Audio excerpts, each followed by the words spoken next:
Ladies and gentlemen, can I please have your attention? I've just been handed an urgent and horrifying news story. And I need all of you to stop what you're doing and listen. Welcome to the second podcast from the Latvian High Seas Reclamation Association Reviewers. Try saying that with a mouthful. Today we're here joined by three of the podcasters from last time, and also another special guest star. So yeah, there it is. There's a sneak preview. First, I'm Simon, and we've got Ayden. Hello. Paul. Hello. And Mikey, the really quite evil. Hello. We're going to be counting up our top 17. Top 17 of 2012. 17, just because that's how many we've played. Yeah, pretty much. Speak for yourself. Nice round number. Yeah, well, we can't round numbers, but to be fair. So coming in at number 17 is Mark of the Ninja. Okay. A game only I've played. Yeah, but did you rate it quite highly? I rate this game pretty highly because of its mechanics are just perfect. Actually, maybe before we go on, maybe I should explain how we've done the voting system first. Yeah, so what we did was, because there are 17 games, we decided that we'd all get to vote and on our own list, and your top game, whichever reviewer is their top game, would get 17 points. Their second best game would get 16 points, so on, so on, so on. And then we tallied them all together, and they all got... Well, you added all the points together, and then that's what rank they were. And if you how many points they got. And if you haven't played the game, then you wouldn't rank it. I mean, there are a couple of games that I have ranked, but I ranked them low because I saw other people playing them a lot. So it might be that this, what was it? Mark of the Ninja. Yeah. I think I've seen you play it, but I didn't play it myself, so I couldn't give it a score, and I think that's the same with... And there are a few games on here that aren't in the top 10, but have only been ranked by one person, say, so they deserve really to be higher, but because we haven't played them, they can't be in the Latvian top 10. But this is the Latvian top 10, so... top 17. 17, okay. At 17... It's Mark of the Ninja. Mark of the Ninja. Tell us about it, Paul. I think this game is from the people that bought you Shank, if anyone's played that. So nobody's played that, so that art's the things I was going to say about the art style on that are a bit weird. It's very animated, it's almost like an adult anime kind of style of drawing. It's a 2D stealth action game. It plays really well because you actually, unlike most stealth games where you fail miserably because you didn't see that this person was looking a certain direction, it gives you everything you need to be a ninja. Yeah, I saw that actually. Like, the guards would have the flashlights, and it was pretty clear which way they're pointing. And which way, how far they could see. It reminded me of a 2D Tenchu style game for the people that played that. I played that. It was very good. I highly recommend it, and hopefully at some point this year you guys might be able to have a go at it and see what you thought. Yeah, I think I did have a go at it here once for like 10 minutes. 10, it's not really a game you can be like, I'll have a 10-minute bash on it. You're kind of exactly. Like, I've got to do these 2 levels. You need to get into it first. You need to get the mechanics down, because it's like playing Arkham City or Arkham Asylum. When you first got it, when you know all the tricks, you can be Batman, you can be a badass. The people you are fighting are prey, basically. Yeah. You're cool, but when you first start, you're just kind of like, okay, I'm dead. Yeah. And then once you've got the tricks down, you just become unstoppable, and that's what I like about it. It punishes you for mistakes, but it's not so retentive about it that you're like, I didn't make that mistake, that was some programming thing. It's perfect. I think it's important to point out that this is an arcade game as well, so if people do want to pick it up, they can get it for between 400 and 800 points. I think it was 1200. Was it really? Yeah. As is the baseline for every arcade game. Yeah, I'm just assuming it's probably come down since. I imagine sometime this year it'll be in the sale. Yeah. And I'd highly recommend it. So one to look out for then. But, cool. Number 16, that only just beat Mark of the Ninja actually, and 2 people voted on it, so it's probably worse, is Witcher 2. Oh, that is gutting. I voted low on it. I didn't like it. You didn't like it? I didn't get in. It's not that I didn't get into it. I couldn't get into it. It didn't bring me into it. Oh, The Witcher 2 is an amazing game. I From what I've disagree. seen, I probably would have really enjoyed it if I'd got into it, but I never got the chance, really. I think you'd have enjoyed it as well, Mikey. It is. I mean, look at that world for a high fantasy setting or a dark fantasy setting. It isn't so stereotypical to be like, oh, there's the elves and the dwarves, and I mean there are elves and dwarves in it, but it's not like we are blatantly Lord of the Rings. Yeah, true. And how far did you get? Did you get to the point where you have to choose which direction to go in, where it splits into basically two separate games entirely? Maybe I didn't get that far. I don't know. If you didn't play the game. It just I'd say it started off too slow for me to enjoy it, and I wasn't playing it. Well, I started playing it. I thought this is getting a bit boring, and so it didn't keep me going to the point where it could have hooked me. So it didn't hook me. Fair enough. Whereas I'm still deep in it. It's a massive, epic, long game. You finished it? I haven't finished it, but I know how good it is. I was quite disappointed because I know before it was coming out, you were showing me videos of it, and you were like, "Wow, this is going to be really good," and it's got so many. It's going to be so in depth. Alchemy and putting and different stuff on your weapons to make them attack things better. I think I expected to be able to be drawn into it a little bit quicker. I mean, with like for example, if I give an example of a game which is just as immersive, I can think of like Skyrim. I disagree. Which is no, but that gets you hooked straight away. No, I think. I don't like any of those games. I don't find any of those games particularly immersive. I do. You want the minority in the world. I'm definitely the minority. I think they're amazing. I think they're massive. They're massive achievements. They're massive achievements, and they're good games. But they don't. You don't go along on a story. You craft your own story. Skyrim to me seemed to regress instead of progress for the Elder Scrolls. Yeah, I think to say Oblivion was a peak. how much time they spent making that was ridiculous. I think we're digressing into Skyrim. We're on The Witcher 2. Yeah.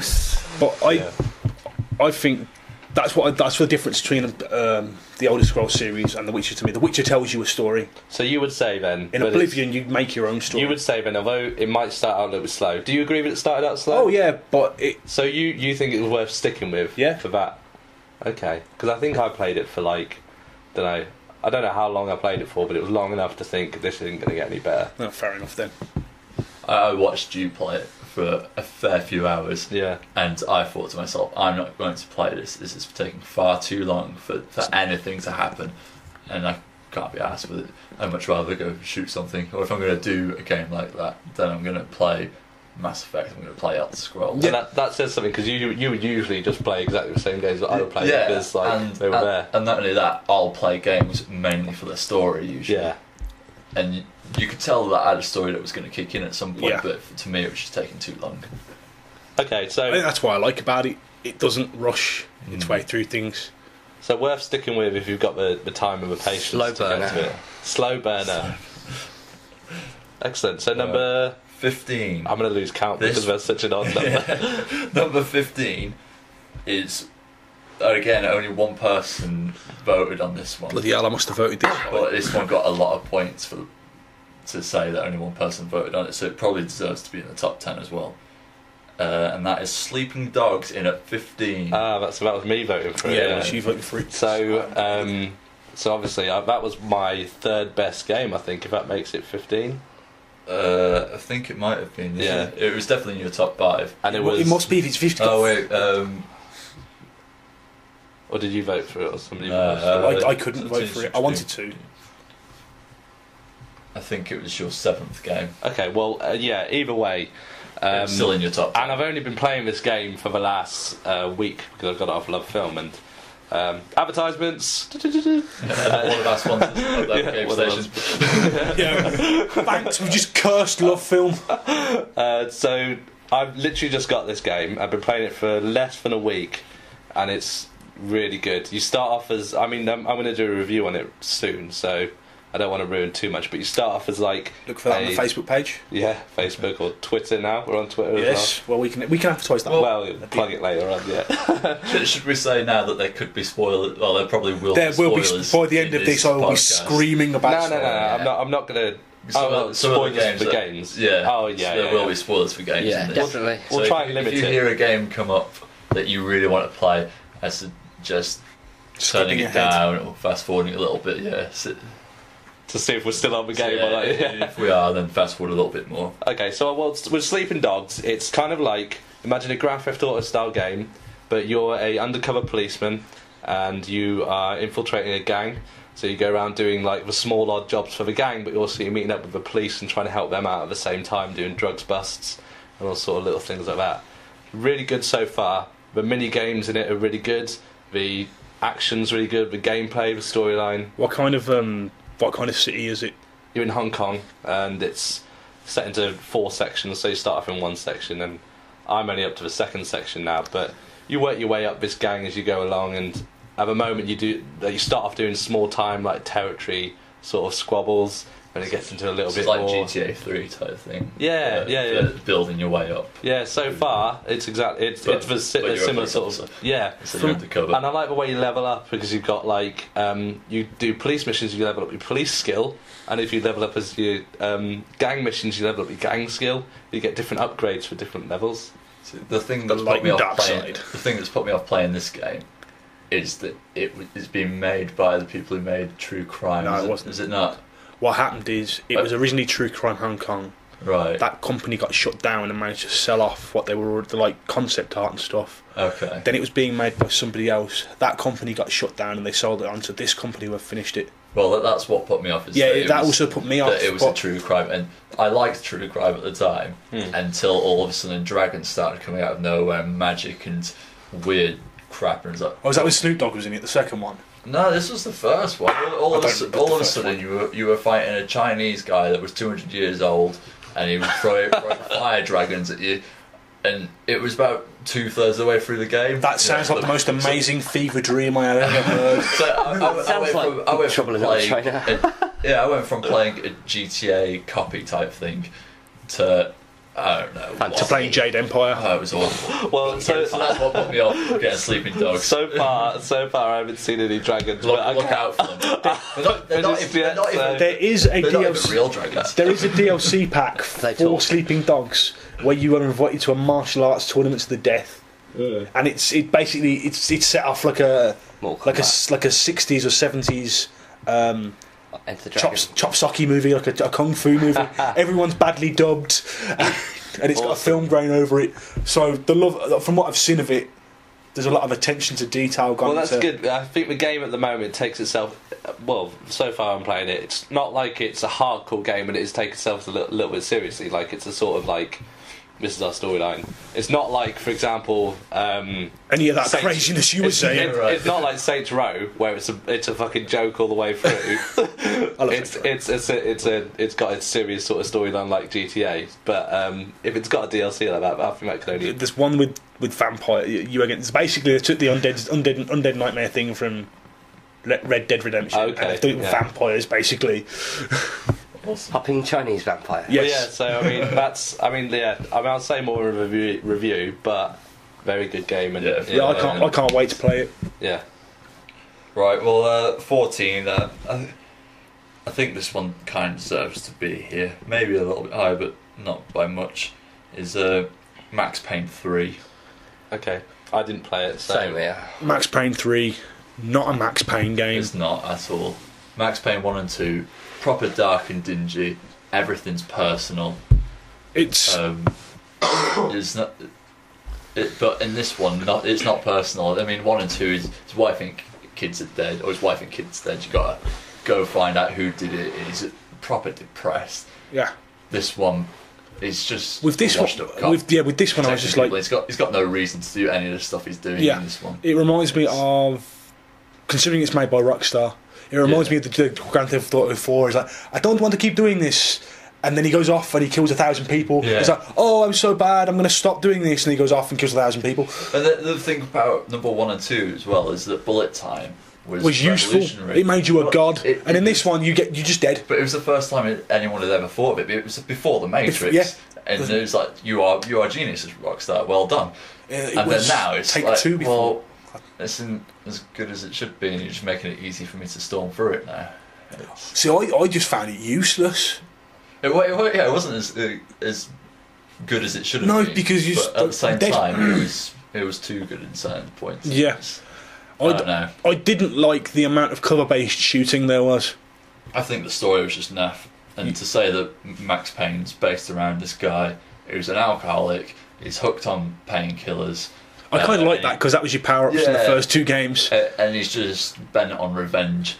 Maybe they were Max painkillers. This time he's an alcoholic, he's hooked on painkillers, and for some reason he's storming around Brazil or wherever it is. Yeah, he shaves his head. Storming around Brazil for no apparent reason, apart from his employers being kidnapped. I did like the style of it. I like the... Not Ridley Scott. Who was his brother that's just died? Don't know. Great Scott. No, oh, what was his name?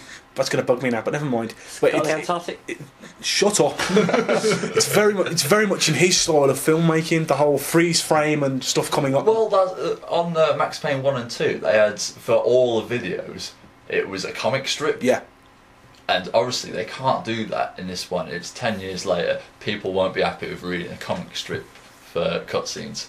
But they still have managed to do the freeze frame, moving stuff over, carrying on a video elsewhere, almost in like a kind of 24 thing where they're counting down. And that was quite clever how they kept that in, I thought. And it even in number 1 and 2 they had the text so you could read the comic as you're going along. Now it just flashes up with the words, the key words. That's very much like this guy's name who I can't remember. But Tony Scott. Tony Scott, thank you very much indeed. Don't like me, thank Google. Pay your taxes. So yeah, I mean, anyone coming into Max Payne 3, seeing all these random words flashing up, will be a bit like, why have they done that? Does it make sense? Yeah. But to someone who's played number 1 and 2, it's... Well, that's really clever. Yeah. Well done. Yeah. I watched it in, and admittedly I didn't watch it all the way through. But when you were playing, I watched it. I was like, "Why the fuck are these words just popping up?" And it was like when he was saying, "This has been a disaster," and the disaster would come across the whole half of the screen. Like, disaster. I was like, what? It was a little over the top. At the same time, I appreciate it because it was one of the only things that kept it as a Max Payne feel. Yeah. Okay. But yeah, it doesn't deserve to be in the top 10 purely for the fact that it wasn't Max Payne. The character wasn't Max Payne anymore. Yeah, didn't live up to expectations. And it, halfway through the game, spoiler, he has a bit of a reform, stops drinking, decides he's going to stop taking painkillers, but then realises he needs it because that's his health kit during the game. So he only gives up one of the things, which is a shame. So moving on. Also Max Payne 3 and the one that came in 13th were tied, and we had to pretty much have a second vote to see which one came in. Yeah. So number 13 is Rock Band Blitz. I'm never really surprised considering you've never played it. Yeah, I've never played it. You've never played it. You've played it for about 10 minutes. Yeah. I thought it was. I didn't vote massively high because I just thought it was okay. It was just. I mean, I know the reason you got it because you've got like hundreds of rock band songs. But that for me didn't. Just what you said. That's why it's worth getting if you're a huge rock band fan and you've got loads of songs for it. Also, it's worth buying this. The way what it asks you to do is integrate it into your Facebook friends list. Right. So that not only will it go to where people are on your friends list, it will tell you what their scores are. It'll also be like, this person on your friends list has made this score, can you beat them? If you do that, you get this many coins, and coins can unlock different power-ups and things. There is more of a game in there. Also to mention that this is also an arcade game. Oh yeah, this is the second arcade game that's made our top 17. Yeah. It was just okay for me. Like it was, it reminded me of DJ Hero. Yeah. Like it's got the lines and you follow the lines. Oof. And there was good bits about it where you had to get every instrument up to like. Didn't you have to get every instrument up to a certain point before you could? Yeah, before it go on to the next part of the. Yeah, before you could continue. So I liked the game. I didn't love the game. I really think it deserved a mention, which is why I voted it quite highly. Well, I got in the top 15. I knew I was going to be the only person voting for it, possibly. So I thought it deserves mention, and it reminded me of Harmonix's first games, which were Frequency and Amplitude. I don't know if anybody played those on the PlayStation 2. No. They're pretty much the precursors to Rock Band and Guitar Hero. Right. It's pretty much these mechanics. And I like those games a lot. Well, basically, it was I think if I could sum it up, it was like DJ Hero, but with a controller. Yeah. I don't know if you agree, but and if you've got the good songs already, then definitely worth picking up. But I wouldn't pick it up if you haven't played Rock Band. I don't know, because it comes with something like 15 songs. Right. Quite a lot of them are good songs, and they will also import into Rock Band 3. That's what I mean. If you've got Rock Band already, you've got some songs, you want a few more songs, and you want to be able to play your songs a different way, then it's good. Yeah. Yeah. But I wouldn't get it if you didn't have Rock Band. Oh, no, already. I wouldn't get it to just have 15 songs on it. I got it because I've got a stupid amount of Rock Band stuff. Yeah. And we never seem to play that anymore. Nothing else you want to say about it, is there? No, it's a good game. But it's good, but yeah, okay. Right. Is that right? Well, in at number 12 is Hitman Absolution. If you listen to the last podcast, you'll have known I was extremely excited about this game, and I was extremely disappointed with it. It was nowhere near as good as it should be. They've taken so much out. I mean, if you're new to Hitman, then yeah, fine, it's a good starter. I'd play this one and then go on to number 2, because that's how good it is. But yeah, it's nowhere near as good. They've taken so much out that you can just run through it, changing your difficulty as you go along, which is a good and a bad thing. But the paths are quite set, really. Yeah. I didn't play the game, but I know that's mainly because of the way you said about it. Was it's very linear in the missions. But what we played at E3 was like you had like 10 different options or something to kill this one bloke, and that's probably their best mission. Yeah. So obviously you would put your best mission out for the demo. we never went to E3. We went to the Eurogamer Expo. Yeah, that one. Yeah. I wish we'd gone to E3. So it was. For me, it was like if I've already played the best level, and I expected it to be at that caliber for the whole game because I watched a video of it or something, and it gave a few options. I think that's the problem. There aren't any options in the game. Once you're in. Yeah, well, that's the thing. If the story's quite rubbish. Yeah. Unfortunately, I mean, the stories for Hitman have gradually been going downhill anyway. Yeah. But this one's particularly crap. Then they've taken out the options at the start of the mission. You don't pick your weapons to go to your mission, which also makes it crap because you've always been able to do that. Yeah, you can't replay your missions. It's exactly. Like, I wonder if I can do this with just a knife. And then the last one, they put in something so good. I thought it was brilliant, where how you play mission 1, 2, 3 affects how people react to you in mission 4, 5, 6, and so on. So if you ran through everything, guns blazing, the very last mission, everybody's going to recognise you because your face has been in the papers, and they show you that at the end of your mission. This is the sketch they've got of you, or this is the photo they've got of you. And this has been published in the newspapers. And then by the last mission, as soon as you start, you get out of a taxi, someone sees you. Oh crap! It's him! Run! And then the police come running up to you. Yeah. They've taken all that out. Nothing's kept in it. Nothing affects it. I would like to say it looks gorgeous. The graphics are superb.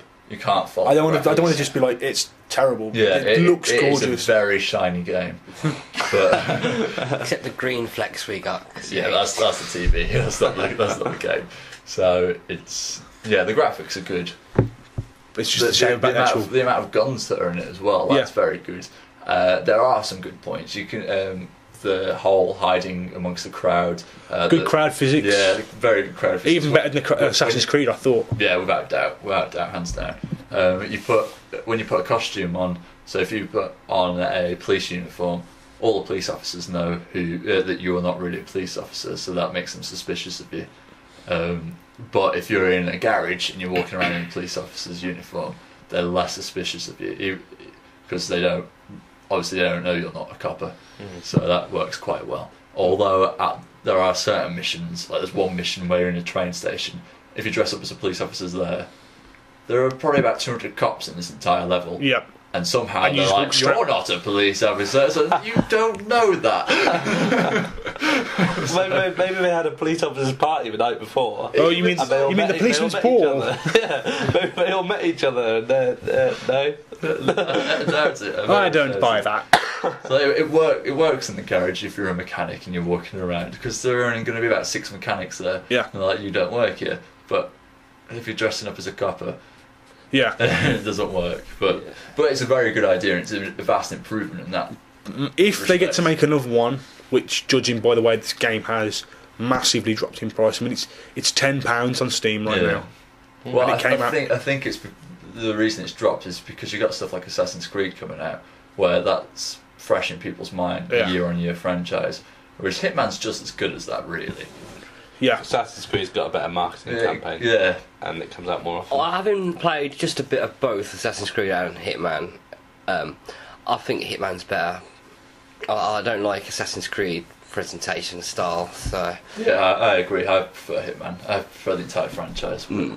But this, as I said, with the Hitman HD trilogy coming out, I'd say that's probably going to be a good way for you to start playing them, because I imagine it's going to be at a budget price because they're re-releases. Yeah. You get Hitman 2, 3 and Blood Money. 2 Contracts and Blood Money. Something like that. But they're 3 good games. I imagine they probably won't be cheaper than this one game, but to me they are better games. There's one of them I haven't actually played yet. I played the first 2 levels and packed it away. So I'll be quite happy to retry that when that comes out. Before we go on, I wanted a bit of silence so that we could maybe cut this if we decide not to. But Assassin's Creed didn't make it onto any of our lists. I haven't played it. No one's played it. No one's played it. No. So that's why it didn't make it. I thought you said you played it. No, I played 2 recently. Okay, got you. All right, cool. So yeah, Assassin's Creed doesn't make it. Oops. Teaching just at the British. And that's the reason why. If anyone at the end of it's like, why didn't this game make it? It's because none of us have played it. I thought it was worth a mention, but I thought if we want to cut it out, then we could have some silence. And that's likely for any game that's not on there that people that you think should be. I mean, we're 4 blokes. We've only got so much money. Yeah, exactly. Yeah, if you think it should be on there, then you tell us why. Yeah, exactly. Yeah, contact us. Yeah, let us know if it's worth playing. Number 11 is Spelunky. Oh yeah, okay, cool. So I played a little bit of this as well. Yeah, you played it. It seemed fun, but it was just nothing new to me. It was like I wouldn't really spend my personal time playing this when I could play something else. See, Spelunky for me, going back to Witcher 2, is the exact opposite of Witcher 2, right? I started off playing it and I loved it, right? And it's just constantly changing, and really fun at the start. There's only so much of it I could play though. But it didn't keep me hooked for long enough to say it was an amazing game. I thought it was good. I think you're not one to deal well with frustration, though, are you? I don't know. You know how much I played that Impossible game. Yeah, true. It just depends on the game. I mean, that Impossible game was like the I think you deal with frustration a lot better than our last guest speaker. If Andrew played Spelunky, he'd be like, shit, just throw the controller on the floor. The amount of controllers he's been through, I'm pretty sure he's on like his 5th controller now. I played FIFA with him the other day and I had to hold the controller together to play. Anyway, so Spelunky, what did you think? I love Spelunky because of what it represents. Okay. It is a callback to like the old school of platforming. You've messed up, you're dead. It's not fair. You're never going to beat it. If you've beaten Spelunky, well done. In fact, I hate you for everyone who's beaten Spelunky because fucking hard ass. Somebody out there listening to this might have beaten it. Yeah, better than we are. Yeah, I mean, I got to like the 3rd zone, but I think through pure luck because I managed to just probably fall to the bottom of a level where there was a gate and I was just alive. So all those months you were going about how skilled you were. Yeah, but no, I just really like it. There's definitely good things to be said about it. I loved that it was randomly generated all the time, and it was always different. Yeah, you go back and play it different every time. I would have liked to have been able to get to the further levels easier, just because I would have liked to have. You do know about the shortcut system, yeah? Yeah, but I couldn't get so far enough to open the shortcuts. Like I got to the 3rd zone, but I never could unlock the shortcut for the 3rd zone because you didn't collect enough stuff. Yeah, exactly. Well, you knew it was coming. Yeah, I know, but obviously I wasn't good enough to do it. But I would have liked to have been able to skip between the zones easier to get a different playing style. Did you? That's what made it boring for me, was because you had to start from the very start. It'd be like Mario, Every when time. after you've unlocked the zone, you can go back on the world map screen and go straight to Oh, you're talking about the older Yeah. Marios. the old Mario. See, this reminds me very much of like Super Mario Brothers or the Japanese Super Mario Brothers 2, which are hard. Yeah, but my main fault with the game is that technology's come on so far since those sort of games. They could have done so much more with it. They did a very good job of it, I think. Yeah, the random generation was awesome because it doesn't mean infinite variety. I like the, you know, if you save people from the mine, they give you more health. Yeah. And the shopping. Yeah. And there are aspects of it that are pretty good. I can understand you know, you're saying they could do more. I think more that rather than making 4 really bastardly hard levels, have like, I don't know, 20 tediously, annoyingly hard levels. To be fair, there are harder games out there. Yeah. Super Meat Boy Oh yeah. is evil Impossible. and amazing. But I if I had to choose between the two of them, I would choose Super Meat Boy, because you can go and you can select your levels better, because it's more, you can instantly access different variety easier. But I think that's the point of Spelunky, that you go as far as you can Yeah. on that many lives. Yeah, I'm not saying. What I mean is, okay, I think one massive improvement they could have made of the game was to make the shortcuts easier to unlock. See, I think that would have ruined it. I think it would have made me play the game a lot longer. I think. See, I think I wouldn't have bought it. Right. Well, we'll move on from that. We'll agree to disagree. Indeed. And go on to the next one.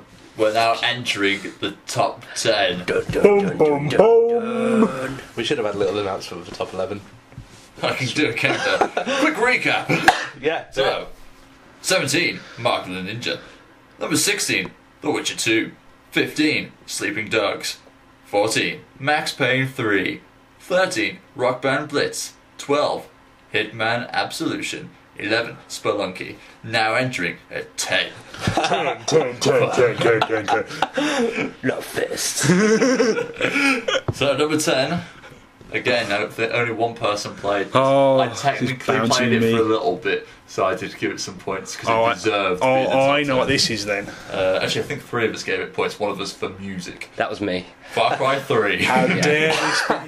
You guys didn't play this game.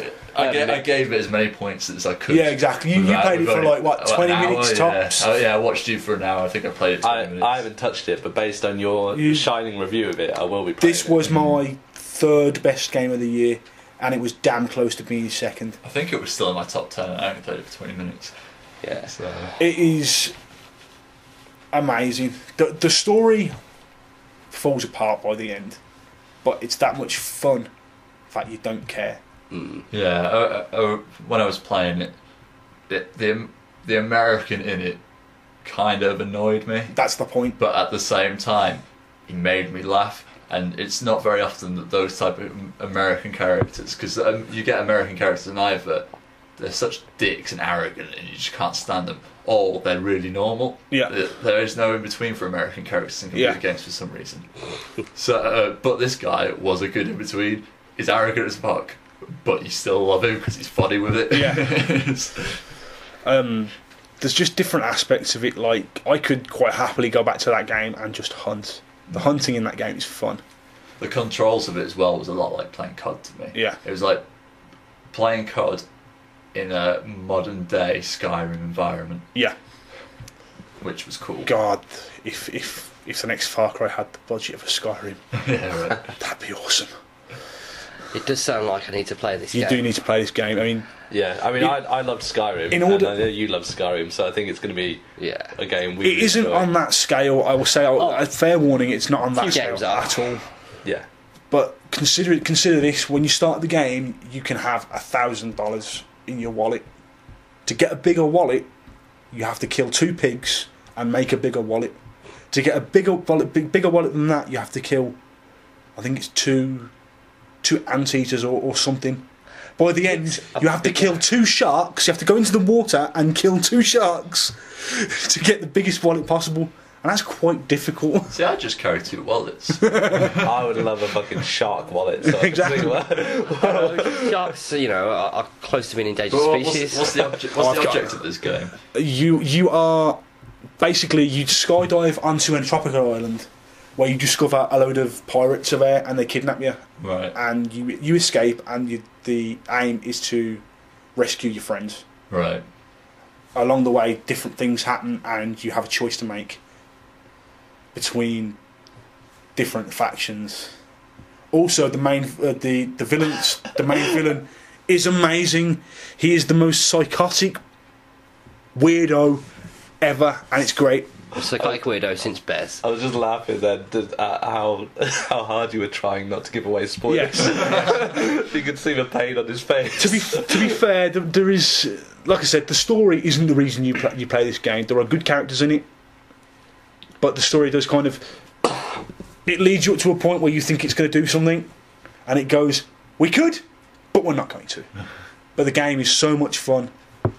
And some of the music's badass. That's it. That's where I get Music, the points. The little Left 4 Dead mode they've stuck in there. Will you Oh play it yeah, with me? yeah, that was alright actually. There's deathmatch in there as well. There's the map editor. There's pretty much everything you can think of for Halo, like a Forge mode in there, Is it? Awesome. from what I understand. I've seen people doing ski jumps with jeeps over exploding barrels into pits of sharks. So Sounds like my sort of game. you should try it, man. Is it on your rental account? Yeah, yeah. Oh, yeah, cool. As long as- It's on the list. I keep thinking of games we should have thought about. What about DayZ? Oh, we said it's not I a bought this game, up. It's not a mod. game yet. Oh, it's a mod. Yeah. Okay. Next we year the did game. think of This that. year the game comes out, or next year, and then Okay. then it will get its props. Cool. Okay. Ignore me. Right, We well, often do. just beating Far Cry 3. In at 9 is Fez, another arcade game. Yeah. I never played this again.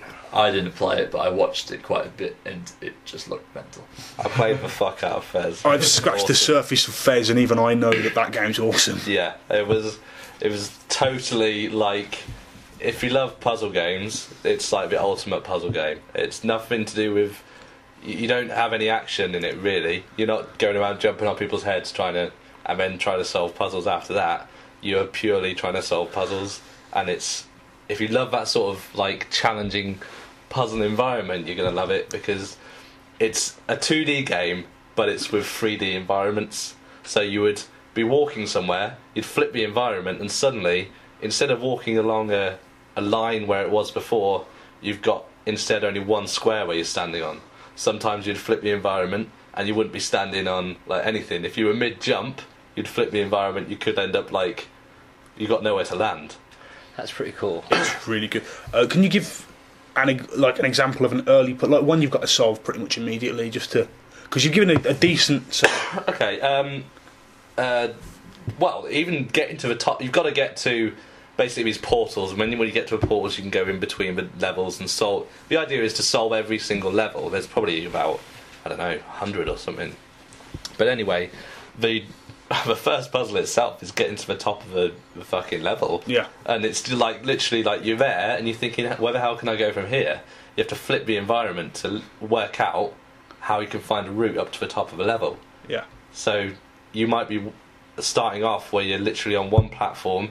You've got to get miles to get to the other side of the other platform. You think there's no way I can jump that. You flip the environment and suddenly the two platforms are lined up in one line. So you walk across to the other side, flip it back again, suddenly you're on the other side of a map. That sounds pretty cool. It's really good. It's difficult to explain without like. It sounds a little bit like Paper Mario, Yes.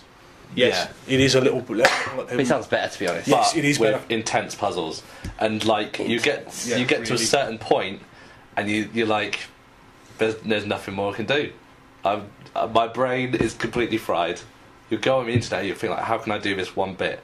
You'll do one bit, and it'll open up like, I mean, I don't want to give away spoilers, but you'd see it when you play it. There's a language everywhere, and this language is made up of like Tetris blocks in different combinations. Or Tetronymos, as they're called. Yes, Tetronymos, that was it.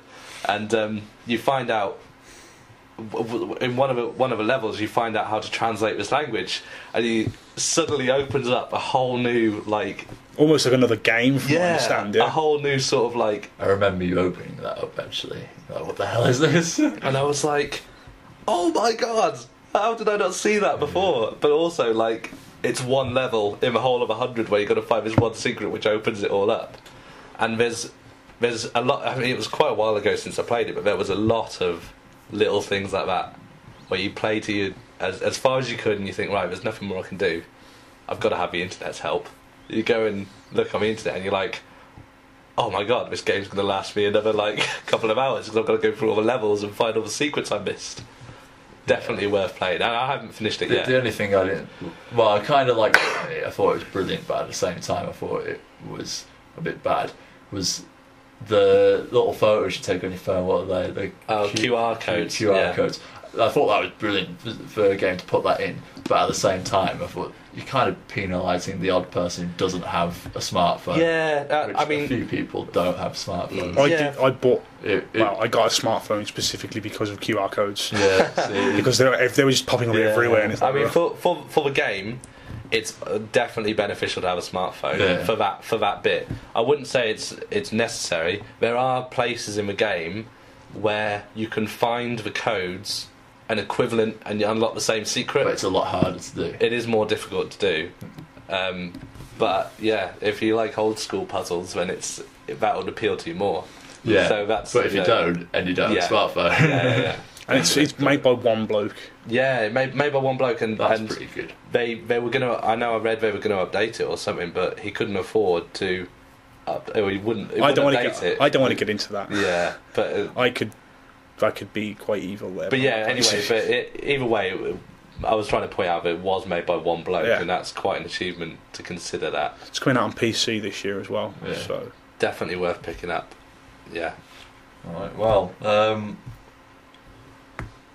number 8 is Trials Evolution, another arcade game. Yeah, I love Trials. So this is the first one I managed to complete fully as well. If I can say too much about it, if I can say it's not really too much of a leap from the last Trials game. No, not in game type, not in gameplay, but in being able to create your own maps. That's brilliant. Yeah, and you can download other people's maps straight off. I think they've pushed Trolls as far as it's going to go. They can't do any more. Fine, it was a good game. Yeah, exactly. I got my money's worth. That's what I mean. That is what you want from a sequel. It's oh, you liked it. Here is more, and here's something tacked onto it. And if you don't like that, I know that there were certain stuff like rewards and that you could only get if you played the first one, so it's encouraging you to go back to the first one. And doing that, it wasn't like going from Halo 4 to Halo 1, and they were the same game. And they slashed the price of the first one as soon as the second one came out. Which is also good. Yeah, I think it was. I think you hit the nail on the head there. As far as I can think, they've hit the pinnacle of what this game can achieve. Yeah. So, and I think that's more of a glowing. And it had multiplayer, which was good as well. Oh yeah, multiplayer was brilliant. Yes. Yeah. So it made. That's what I mean. They could have quite easily left out the multiplayer, and we'd have been like, "This game's awesome," and they could have milked the multiplayer for Trolls 3. Yeah, exactly. But they didn't. They were like, "We can give it to you now." You know, a game, which people appreciate that. You know, a game's really good because I'm talking about it now. I want to go back and play it. Yeah, I don't know about that. You want to go back and you want to think. I might just touch that for 10 minutes and then 3 hours later. I've got work in 2 hours' time. Yeah, one more go. I can do it this time. Yeah, that's for. Yeah. Or as we call it, civilization disease. Yes, disease. But I've played this a little bit as well, and it is really, really addictive and fun. Was it the first time you played the Trials game? Yeah, it was when we were around yours, and I just kept basically trying to kill a bloke in funny ways and trying to drag him along the floor with his limp arm. Oh yeah, stuff. You were trying to see how high you could make him dive off of one jump into the sea or something. I was just trying to basically piss around and kill him a lot. So yeah, but it's enjoyable for that as well as for the game. And stress relief. I don't know if they did have a mini games as well, didn't they? Which has that sort of element to it. Where I don't remember you drive. They have number 1 as well. Yeah, HD, but you got to drive and you got to hit a certain point and fly off and see how far you can fling your bloke's body. The mini games in this one were a lot better as well. A lot more of them. Yeah, and I played that one. That was awesome. I like what the mini games did, and they showed you that you could do more with game, like a map creator. Yeah. With that game with a ball. It's almost almost Little Big Planet like. Yeah, I've not played that, but I've heard that It is pretty much like Little Big Planet. Yeah. In an arcade game, and keep in mind, Little Big Planet is a full. No, you don't need the bike. You can play you can build games that are like Space Invaders and stuff like that. Yeah, just use. That's how versatile. I could never do it because I don't have the patience to do that kind of thing. But considering that Little Big Planet is a £40 franchise, like a massive franchise, and then an arcade game comes along and does a similar type of thing, that's a massive achievement. Yeah, and again, definitely. something they could have left out and milked. Yeah, people would have been quite happy. They wouldn't have been able to leave it out purely because it was in HD as well. It was in the first one. The map editor. Oh no! Yeah, the map editor was in it as well. Nowhere near on the scale. That's what I mean. They could have just stuck with the map editor they had, released a load more maps, and just left it. And some people made some good stuff on the first one. And they so the second one they just wrecked. They squeezed every ounce of potential they could get from that franchise. I mean, on the second one, they had things like table football. You could make a table football game and play that with your friends online. And because of that, I will probably be buying the next game just out of I got my money's worth and more from what you've just given me. So yeah, well worth being in the top 10, I think. And that was our 10th game, and we've gushed over it that much. This is going to be a while. Yeah. Sorry. Number 7 is an awesome game, very underrated. Is Spec Ops: The Line. Oh yeah, superb. Never played. Absolutely superb. See, I would say that this game didn't do too much in the way of revolutionising how a first-person shooter is actually played. Well, it shouldn't do because it's a third-person shooter. Third-person shooter, whatever. I don't think it did too much in a way of changing how the actual gameplay works. I think it was as a shooter, it's distinctly average. As a shooter, it shouldn't have tried. If it tried that, it'd have failed. Like Modern Warfare, not Modern Warfare, like Medal of Honor failed. Because you can't keep up with the top games. I thought it was an average shooter. You need to do something else. And as we found out from pretty much every COD game, it wasn't great. It wasn't bad. 4 years, the stories are rubbish, but this story was really good. And it starts off really rubbish for the first half of the game. You're like, this is so generic. I almost turned it off. See, I didn't think it was rubbish, but it kept me going. It had no story for the first half. It didn't have anything revolutionary, and then when it got into it, it was like... it flipped it on its I think this is one where we're going to have to discuss spoilers. We're going to have to. I am going to spoil this. Okay, so if you don't want a spoiler for this, then switch off for like the next 5 minutes. And I would recommend switching off because I think the storyline is so good you shouldn't spoil it. Yeah.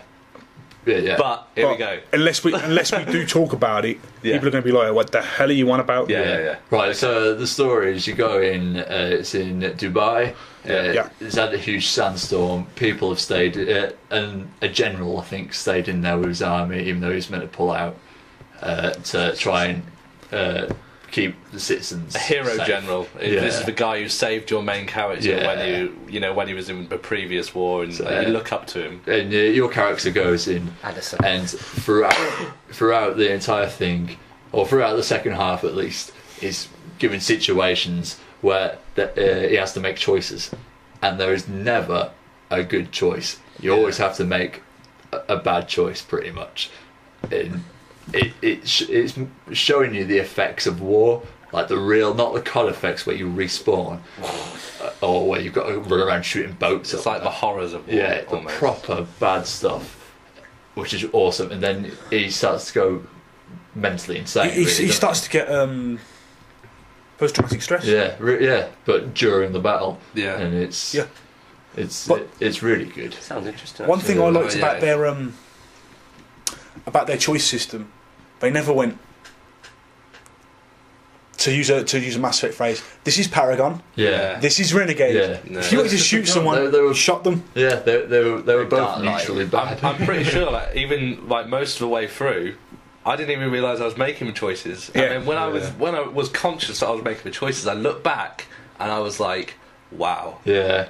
Wow. I made because at the start of it you're just like just shoot, kill. But even at the end, there's a character who's having a conversation with your character, and he's there, and he's not talking to your character. He's talking to the person playing the game, and he's saying, war isn't just a computer game. You can't just sit here and think this is what it is. Yeah. And the developers proper rag on the people playing their game, going, "This isn't modern warfare. You can't just think you can run into a game. You can't just run into a war and be Rambo." But it's subtle enough to say. Yeah, say that it's the character doesn't turn to the screen and go. No, he's saying it's the character, but really he's saying it's the person on the sofa. It's they properly made. You don't finish that game thinking, that was a good game, I've done a good job there. You feel kind of traumatised, like, I killed that guy, I shouldn't have done that. I'm a bit of a nub, not because I'm killing bad people, but I also think that I could just run around shooting people. Yeah, and like you're at the very end, and a game that would make me feel guilty. Even literally right to the very end. Like the last, even the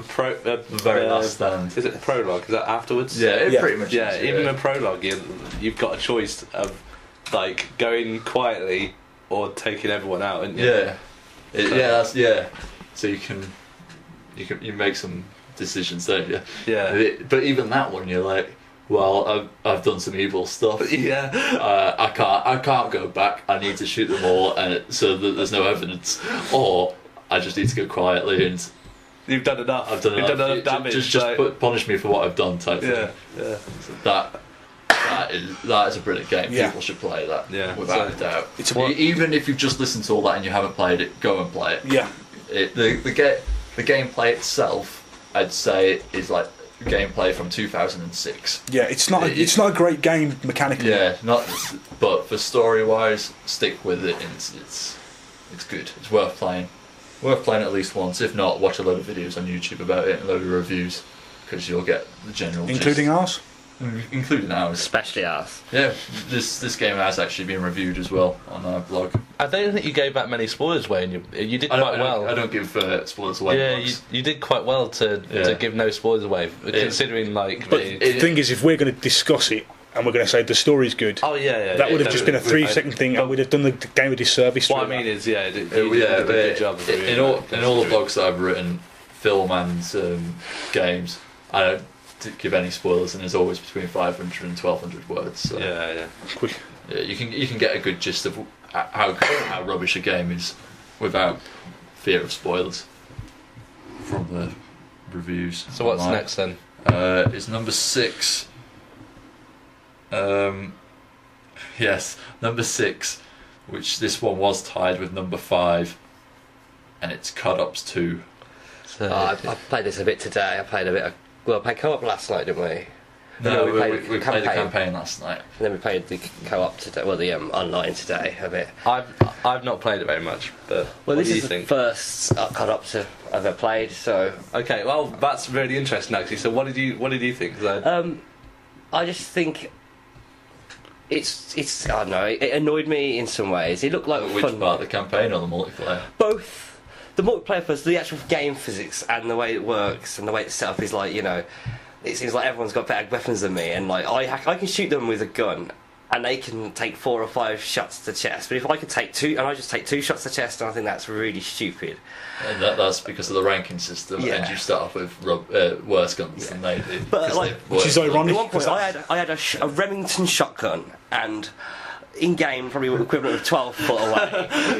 He was doing this earlier. You're talking about the physics of it. I was slightly left of his face, but it's a shotgun, they fire wide with lots of pellets, and he didn't hurt him at all when he managed to shoot me with just some crappy little machine gun, which is probably a really good machine gun, but it was like a little crappy submachine gun to me, and killed me really quickly, and I was I'm sorry. At least in like Halo, I think you're suffering from the fact that these games are so similar year on year. Yeah. That if you've played one. Yeah. I was going to say, I went into this and I haven't played one for a good year now, and I was doing alright. My KD was fine, and I mean it was exactly the same. Multiplayer is exactly the same as it's always been. Yeah. Nothing has changed apart from setting up your classes. That's pretty cool that you can strip it down to nothing, build up from the ground. Yeah, that's cool. No. But apart from that, your knife is great. I've played it quick. I played it quickly at a friend's house, and I thought it does the multiplayer really well. But then Call of Duty always does multiplayer really well. So, but it's nothing That's why it scored quite low on my list. They can't. Because there's nothing revolutionary. What else can they do? Well, they wouldn't, because... What's the point? People... Anyone who's bought Call of Duty Black Ops 2, go and look at the box. You'll turn it over, and all that's on there is a picture saying campaign, a picture saying multiplayer, and a picture that says zombies. They haven't explained anything about what the game's even about. They don't need to. Yeah, they don't Exactly. need to, And to me, that's why I won't buy the game. Lazy. That's why I've rented it. Well, It's not worth buying. They obviously think they're too good for everyone, and they're not, because their campaigns are shocking. They've gone downhill since Modern Warfare 2. That was the start of campaigns going downhill. I was going to say Modern Warfare 1 was. I thought you were going to say Modern Warfare 1. I was going to leap across this table. Modern Warfare 1 was good. World at War was good. The rest of them's gone downhill slowly. I think one important Yeah. thing to note was that Mikey has never played Call of Duty, and I think that's one of the issues why I didn't get into Call of Duty until so late, was because it's difficult to get into, isn't it, Mike? And you suffer with almost this sort of like, what is the humiliation? point? Yeah, there's so many people out there who just literally spend their life on this game, and like they know the best guns and they know everything already. They know where to hide. Yeah. So it seems strange considering it's quite high on our list. And all we've done pretty much is slag it off. Well, like I said, it does what it does really well, but it doesn't do any different than last I year. get addicted to the multiplayer. Now I've been playing it the last 2 days. The chances are I'm going to keep playing it for the next fortnight until I'm forced to send it back to get a new game. But once I've finished my addiction for the month or however long it lasts, I don't pick it up again until the next game comes out. Yeah, that's the campaign. Once you're in, but getting in is hard. And I think even it scored high because the multiplayer is really good. Yeah. But we're slagging it off because it's exactly the same as it was last year. Exactly the same as it was the year we before fought for that. it every year. But the campaign's just got worse. It doesn't deserve to be spoken about well. Yeah. It deserves the points it's got because it's still better than every game. But when it's competing against itself from the previous years, then it doesn't deserve to be talked about well. It's a shit game. Yeah, the campaign was really disjointed. It was like 1 minute you're in Angola, next minute you're somewhere else. If you've never played a Call of Duty game and you want to go play a Call of Duty game, go and get World at War. Get World at War. Go get Modern Warfare 1. Well, For one, it's about 10 quid now. Games. They're completely different games. I'd get both. Yeah. I had both of them at the same time. I'd get Call of Duty 3 actually. I switched between multiplayers for those two as well because they're completely different. Well, the same type of gameplay, but different weapons. Yeah, completely different because of being 50 years apart. Or get Black Ops 1 because it's very similar to Black Ops 2. Yeah. So if you want to play Call of Duty, you never played it before, don't go out and buy the brand new game. Because definitely, if you're going to buy a Call of Duty game, definitely do not buy Modern Warfare 3 because that's a huge disappointment. And another thing annoying about it is the intro. It's like all horrific. This girl's on fire and her hair's burning up and melting, and it's like it's all shocking. It's like all the horrors of war, but this is a game that is just glorifying war at every point, and then I actually really liked that intro. No, I thought that was a brilliant intro because it's since, like you were saying the other day, since they had the nuke in number 1, it's impossible for them to get that shock factor back. But that was quite shocking for anyone to watch, really. Watching a child burn. True, but they'll still never beat that. Yeah, they can't. But then they go and do exactly what you've just said, and they glorify war. And Can you imagine a Call of Duty game with the story of a Spec Ops? Yeah, to me, that would be amazing. Yeah. But I think that Call of Duty, it's lost its way. It's not about the shock of oh my god, we've done that. It's a Michael Bay movie. I'd like to point out actually that Spec Ops was 3 points below COD Ops 2, and that's probably because only 3 of us have played Spec Ops and 4 of us have played COD. Yeah, I would have given more to Spec Ops from what I've heard of it. Yeah, I think that the thing that Spec Ops does so well that Call of Duty does not do well is that Call of Duty's shock factor is like, oh my god, here's London blowing up. Now killed 3,000 people. Yeah. Oh my god, we're walking through an airport killing civilians. Whereas Spec Ops literally gets in your head. Yeah. And it makes you think, wow. Exactly. So, I think that's what Call of Duty is missing. If it can sort its campaign out the way that Spec Ops played its campaign, and they were good. Oh, They seem to think we need to ramp it up more. Bring it down. Yeah, bring the over the topness. Just write a good story. Down. I mean, your multiplayer's fine, Yeah. No one's expecting anything else from multiplayer. If they changed anything, there'd be uproar. Yeah, you can't make it any better anyway. Really, if you do, well done. I think they should actually bring out story-wise. That's what they got to focus on. They've done like World War era wars. They've done modern war. They've actually gone into the future slightly with this. They should go back to Napoleonic era if they want to do a new one. You're all charging toward you. Bayonets and rifles. What was the reason you wanted that? Probably because of history, but see, earlier you said it's because one would be wearing blue and one would be wearing red. True, it'll be easier shooting. It'll be easier to like find who you're shooting on multiplayer. I admit that, a lot easier. But you mean red versus blue? Yeah, but, I mean it's never been done before in a game, so just think about that. Right. Well, let's move on from wonderful number 6. Slagging off number 6. Yeah. In at number 5 is a late contender. Top 5. Should I do kind of from 10? Far Cry 3. Number 9, Fez. 8, Trials Evolution. 7, Spec Ops: The Line. 6, Card Ops 2. And at number 5 is Beyonce. Oh, God, I hope not. Yep, that's Just Dance. Could have said 50 Cent. It is. Okay. Blowing the sound. Where's my skull? Incidentally, not a terrible game, but I'm digressing, so carry on. In at number 5, Hotline Miami. Oh, First PC game on the list. Yeah. It's awesome.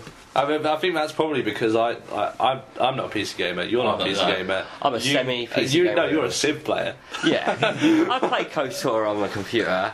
I've played other games as well. And I'm dipping into the Steam sales, which is pretty much it. Yeah. Whenever Steam have a good sale on, then I'll buy stuff. So by a long shot, we're not massive PC gamers. Oh no! We've all played this game. I wouldn't run out half an hour each. If something's on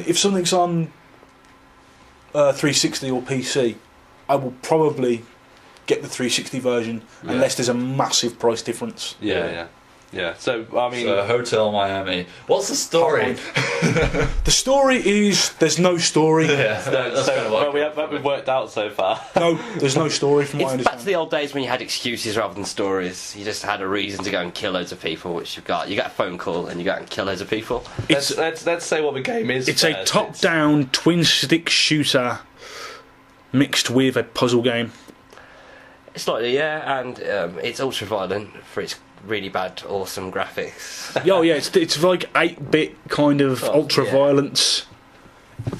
And it's one of these games which is frustratingly good, like Trials, like that sort of game where you've got to keep going back and trying it. You've always got to have one more go. Yeah, and this is the same sort of game. The levels aren't massive so far what we've played, but you keep going back to thinking, oh, if I'd done that, I could have got it. And it's always your fault. Well, apart from when Ayden plays, because he gets glitches. Weird stuff happen to him. Yeah, I got stuck in a door frame, and then figured out I can shoot through certain walls, which is cool. Yeah, that helped a lot. To me, every time I've died, it's my mistake. It's something I did that I shouldn't have done, and the game very clearly demonstrates, like within the first 10 minutes of playing it, this is what you do. This is what you don't do, and there are things you can discover, like you just discovered we can fire through certain walls. Yeah. I discovered earlier you get shot through glass. Yes. And I discovered the earlier levels seem to be easier with melee than with guns. Yeah, because the moment you fire a gun, everyone in the level comes running in. Yeah. So like you'll go in there and you'll think, how can I do that? You go down and you'll take down one person, and you're like, right, where do I go from here? And then you might die, and you might think, oh, that's not a good person to go for. You go for the next person, you're like, oh, that was a better way. I can take down these two guys then. And like, I mean, for the level I was just playing, it was like, I worked out my system, which room to go to next, and then the next room. But it took me like 20 tries to get that far. But how much accomplishment do you feel when you get it? It's one of those like Super Meat Boy where you because you have to be perfect. It's like one of those sort of games where you're like, I've got that bit down now, and you keep practicing that little bit, and you get onto the next bit, and it's all good. Yeah, I'm really hoping it gets a PS3 or Xbox release. I mean, it should be really easy to transfer because you're playing it on your Xbox controller. So. Yeah, just so it will get a wider audience, because it's a really good game. I mean, it usually costs like £6 or £7 on Steam, but I know it's been discounted heavily recently to like 50% off.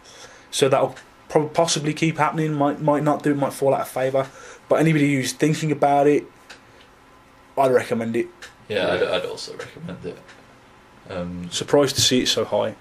Yeah, so to summarise, a pretty basic game, but standard bird's eye view, but you can smack the crap out of people. Yeah. Very bloody, and you like you said, it's addictive. You got to keep going back to it. It's like crack.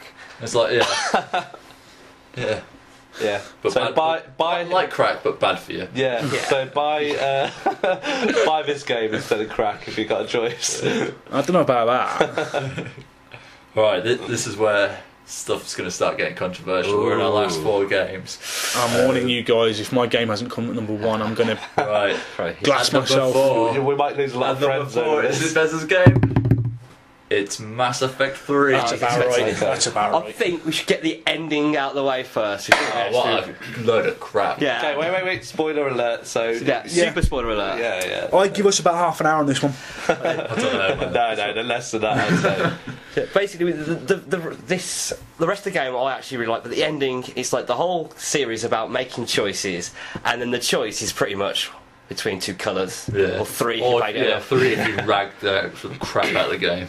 Yeah, and it's literally exactly the same ending, but with a different colour filter over, isn't it? Yeah. And not even slightly different. I mean, Mass Effect 2, if you played that and you love the ending where, so much difference can happen. Where people are dead, or people are alive, depending on what choice you Hey, make, let's not talk about Mass Effect 2 just yet, because I'm going to make a lot of comparisons. Okay. All right. Well. Either way, the ending for number 3 in comparison to number 2.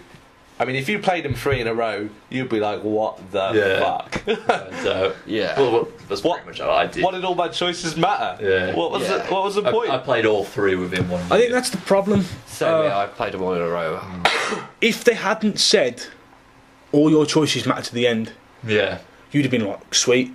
But fair enough. even the week before the game came out, they were like, all of your choices come down to this one thing, and your ending will be unique to your shepherd. Yeah, and I was expecting oh my god, Yeah, like we've all got 50 endings or something. Yeah. I'm going to play this game over and over and over. Heck, I'm going to play 3 games over and over and Yeah. over again just to... Yeah, I usually do that. I did Mass Effect 1 and 2. I played it with different characters loads of times. With this, it's like I actually started the second game and never finished it because it's like If they toned down when they released number 3, if they toned down your choices matter, then it probably still wouldn't have been fine. But they should have. To me, they should have just ended it. They hyped you up more. When Anderson's dying, that should have been it. Yeah. Anderson dies, you die, world saved. Congratulations, you've all got the same ending. Instead of you've all got the same ending, but you've got a red colour, you've got a green colour, and you've got a blue colour. Woo! yeah.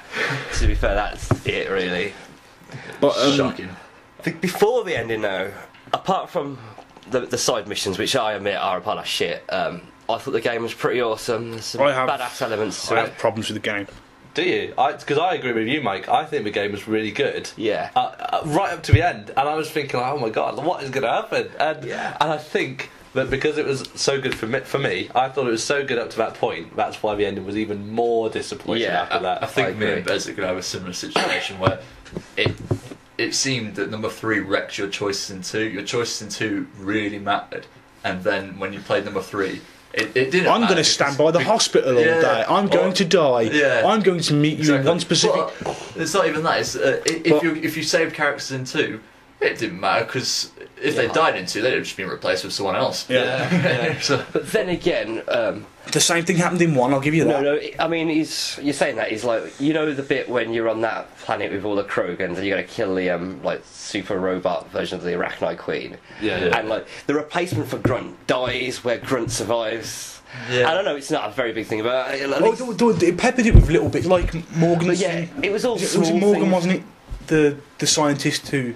yeah. Gilbert Sullivan bloke? Morton. Morton. Morton. No, yeah. Morton. The way his little thing... Morgan. wrapped up- The way that his thing wrapped up. Yeah. I loved that. But there were several things about the game. Right, the start of the game, amazing. Yeah. I loved that. Intro was bloody amazing. And you are... From that point on, I am like, it is on. Earth is going to die unless I do something. Yeah. You Right. really get that feeling of like... Earth, you know what, dread. Earth is really in danger. Earth's We've messed gotta up. go We're out. going to have to move anyway. Yeah. But we've got to save the human race. That is the first thing they kind of hit you over the head with. The second thing that happens that I kind of don't like is you turn into kind of a messenger boy. You do that in every RPG in the world. No. You did it in 1, 2, and 3. Yeah, but the thing is, in 1, 2, and 3, people came up to you and goes, "Excuse me, Shepherd, can I have your help? I need your help. I'm desperate. This is happening to me.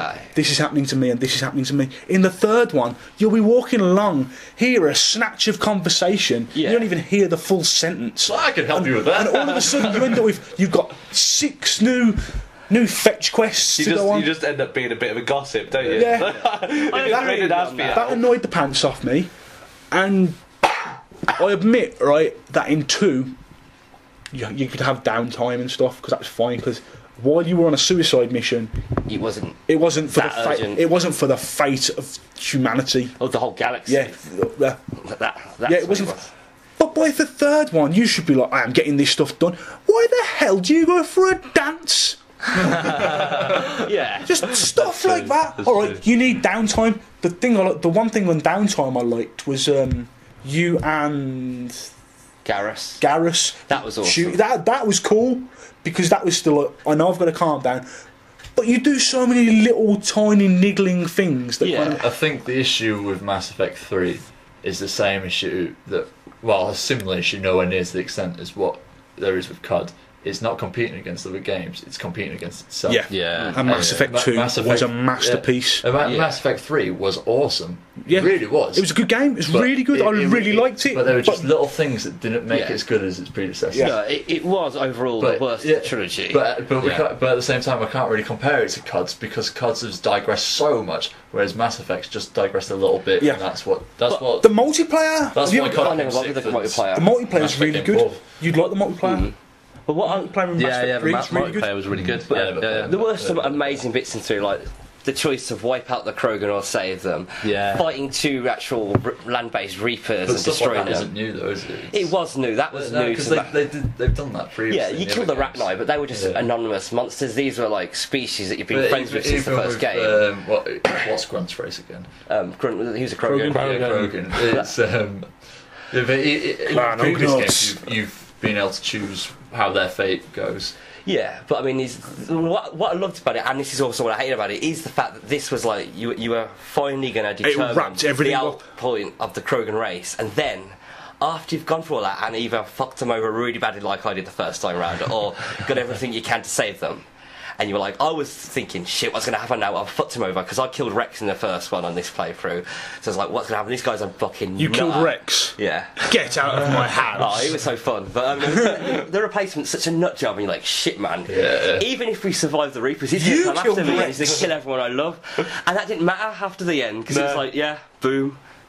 They're stranded on Earth now. I think if they had made the game with even 10 different endings, and your actual choices made a difference to what happened, then you would have been. I would have been so much happier. I'd have been fine if they hadn't hyped it up so bad, even when the game was already finished. They Even were 5 endings. Yeah. But 3, and the difference being a colour. 3 endings would have been good as long as they were actually different. Did any of you guys see the extended ending? To give them their, I refuse. I tried to watch it on Google. to and give them YouTube, their, and I to give them took it their off. due, they did do certain things where they extended the ending and they gave it a bit more. They explained how they At the end of escaped. the day, though, that's too little too Yeah, late. exactly. I I've think. already paid And 40 quid for I'm just going to say this: with their DLC packs, they've done almost like a comic style retcon. It's really weird what they've tried to do. I don't get what you mean. Right. A retcon is basically something that happens usually in comic books where they go, we're wiping out this portion of the character's life and we're replacing it with this. Okay, right. They tried to explain the Star Child. That annoyed me. That didn't make any sense either. Yeah, but that's what I mean. that With didn't make any the sense. DLC, they at least try and explain that. I'm not defending them for losing. You got to think. You've paid 40 quid for a game. The last thing I want to do is spend another £10 for them to explain the story to me. I'm not defending them. I'm not being like that's a great thing, but at least they tried to do You're something. defending them more than I am. Hey, I've told you I have problems with the game. Well, I would say it's got its pros and its cons, but it's yeah. I mean, at the end of the day, it's still it made it to a top 4, and it's still a really good game. Yeah, I think when we're ragging on our top games, it's because we expected more, and we still love them so much. Oh yeah, it's because we love them. Yeah, it's hard love. We're not angry. We're just disappointed. Yeah, I'm angry. You're always angry. Right, let's move on. Oh, here we go. Here's where I start throwing fists. Let's move on from Mass Effect. Number 3 is The Walking Dead. Oh, you! Oh! And I'm with Paul on this one. I never played it, so otherwise I probably would have given it lots of points. That's Paul in the room. He's not. He's just pretending to. He's crawling back to the top. I would have liked to have said that I voted this really low just to wind you up, but I didn't. Right, I need to explain something though. This got higher than Mass Effect by 3 points, and 4 of us played Mass Effect. Only 3 of us played Walking Dead, and it's come third with only 3 people voting for it. I did NA. So technically, it could have been higher. Oh, yeah, so should have been. You got to blame Mike. If Mike had played it before Should have bought the podcast, yeah. Last year. So it's. But saying that, it is a few points behind second as well. There was so it had to have been in Mikey's probably top 5 to. It would have been if Mike had played it. For me, if you're the type of person actually probably your top 10, it'd have to be in your top 10 to make second. If you're the type of person who likes Spec Ops more than you like COD, this is definitely a game for you, because there's not, I wouldn't say there's loads of action in it. It's not an action game, no, but it's storyline driven, and it does it so well. If somehow you've missed Walking Dead, it's a series of arcade games, and you have to buy them individual episodes, and it's about zombies pretty much. They're not called zombies, but they are zombies. Walkers. Yeah, walkers. But at the same time, it's not really a zombie game. It's not about zombies. It's about survival. It's a survival game, and it's more post-apocalyptic, really. It's more. They just happen to be zombies there. I think it puts across what I think a zombie apocalypse would actually be like. It's like the people would be more dangerous. Yeah, exactly. Than the actual you have to worry about the people more. Yeah, and that's what the whole and it always comes about. It's basically if you've played a game like the latest Monkey Island or Sam & Max, it's like that.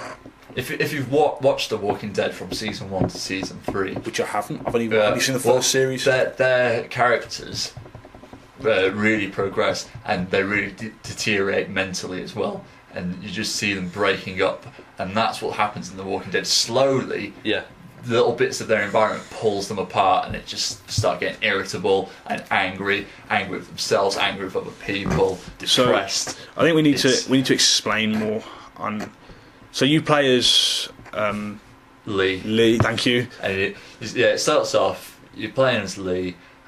He was a teacher, but his wife has cheated on him, and he kills them both. And you're on your way to prison, pretty much. Yeah. And then a walker hits the copper's window. He drives into him. They have a crash. Lee wakes up, and the first thing you've got to do is shoot the copper in the face with his own gun, because otherwise he's going to kill you. And escape. Yeah. And then you meet up with several characters. I think there are, including the characters you play as, I'm pretty sure there are 10 main characters during the whole thing. But slowly they will die. Yeah, and it also... And some of them you have to spoilers. Oh, this game is going to get spoiled to shit. So yeah. I recommend if you haven't played this, turn it off. Turn it off now. That's because it is storyline. It is a storyline game. But at the same time, your story will probably turn out differently to mine. Yeah. It's a create your own story. Not necessarily. The ending will probably be the same. Okay, it's like a choose your own adventure. It's how things happen rather than whether or not things happen. Yeah. It's like a choose your own adventure book where you've got like 2 choices and they go along. Turn to page 56 to find out. And you do make a different story, but it goes in the same direction. It comes to the point where you're always in a group. There is always a conflict, and you are always asked, "Well, Lee, what should we do?" Yeah, and and it's sometimes people's lives are on the line. You have to choose who survives. Choices, and you're always like, have you ever just tried to be the guy who never makes any decisions? Yeah. They get so mad at you. No, damn it, we need a choice now. We either throw this kid out to the zombies because he's possibly infected, or we. They want you to be the leader. Don't Yeah. they? It's constantly forcing you to be. You're the never leader. like officially asked to be the leader, but Well, they look to you as the leader. In what basically. episode I think you are? I think it was episode 3. Oh, the ones with the brothers. Yeah. In that one, they're like, yeah, so you're the leader, and you can go, yeah, I am. Yeah. And half your group will accept that. But you could be like, no, we make decisions together. Yeah. It's, Did you go democratically? And it, Of course it is. and it always goes. It always goes. I'd take You know, over. this person will remember that. yeah. And you're like, shit, I've made a choice. So and so is not happy. You've lied to them. Yeah. Yeah, I think I got halfway through the game. I was like, I just can't lie to people. I've got to be honest because this is going to come back and bite me in the ass. You just know it is. And even when you're honest, it comes back and bites you in the ass. Mate, because you've got them all, haven't you? Oh yeah, I've completed everything. So you could download them onto his Xbox. Yeah. You need to play this game. Based on the Xbox. Yeah. I've Download one we've got episode per time.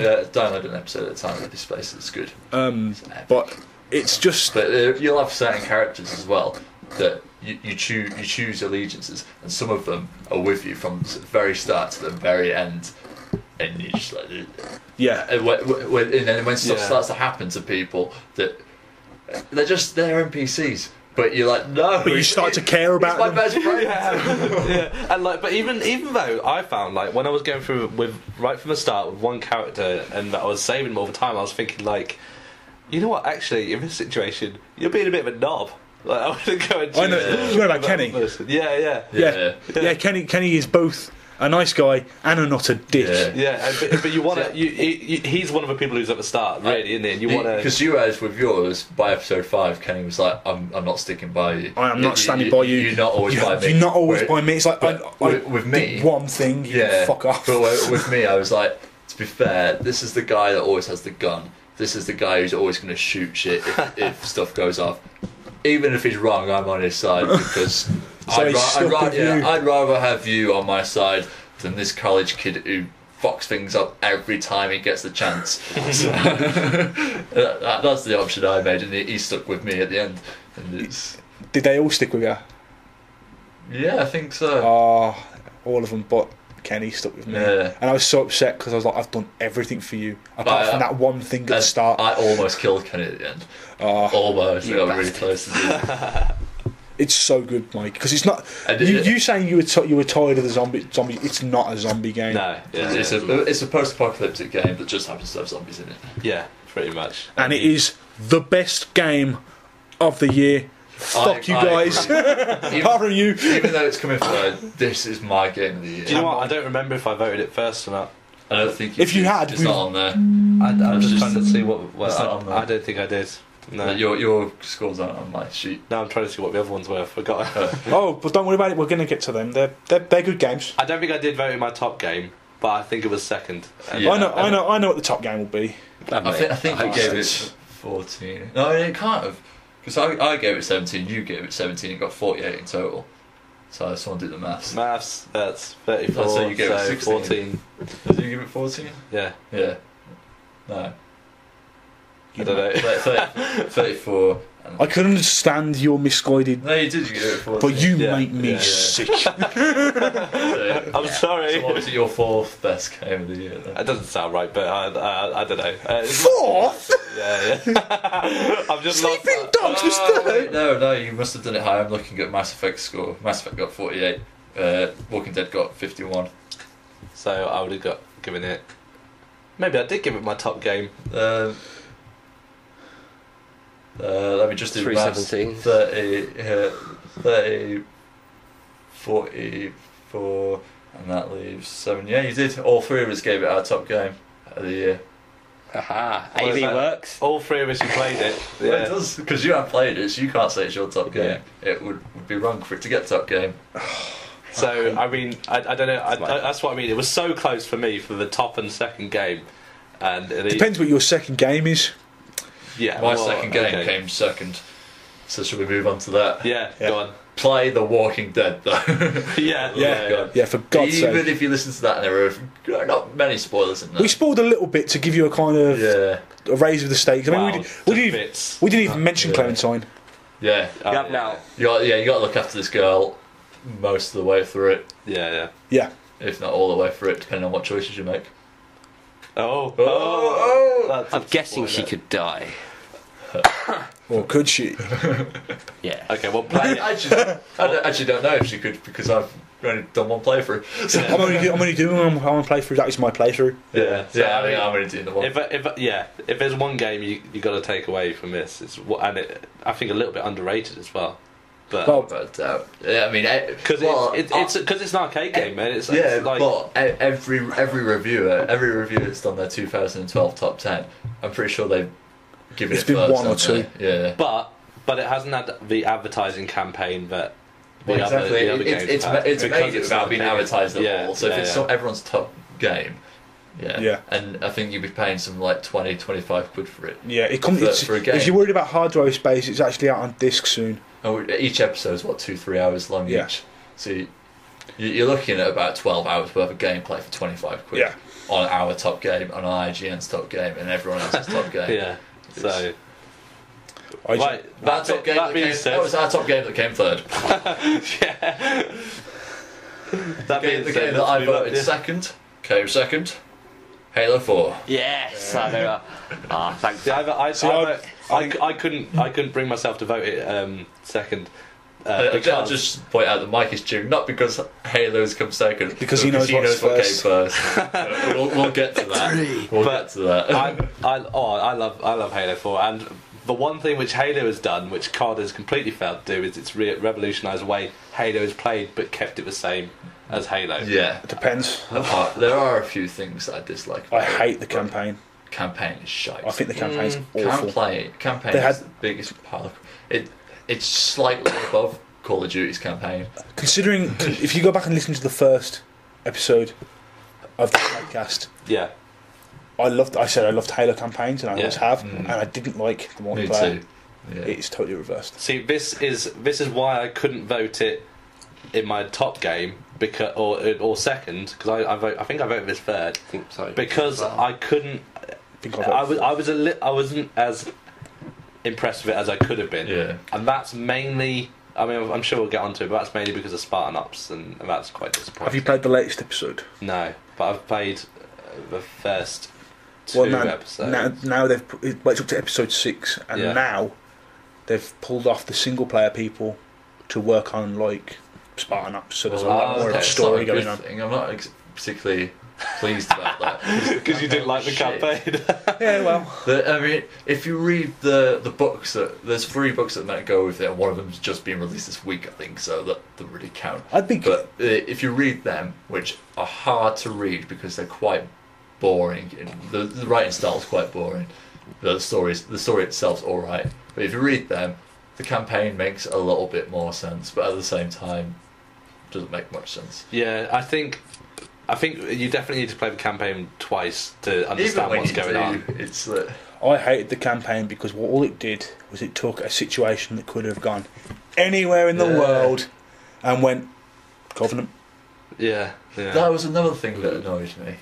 It's just Covenant, and then they were like, Master Chief said right at the beginning, it might be Master Chief, it might be Cortana, but he's like, I thought we had an alliance with the Covenant. You don't know that. You've been asleep for 4 years. We might still be at war. The main villain, I didn't know who the hell it was. Yeah, I only figured out it was after reading the first book. Do you know what? They started calling him the Diadex, and I'm pretty sure he never introduced himself. No, he didn't. It's just like... I've replayed it recently. I'm pretty sure Cortana finds some sort of document while she's fiddling around, and it says this is the Diadex, but that's about it. That kind of... I'm sure she doesn't say that, though, because... She just literally just starts calling him a dialect, and Master Chief accepts that. Yeah. Okay. It's not much off of that, to be fair. That's what I mean.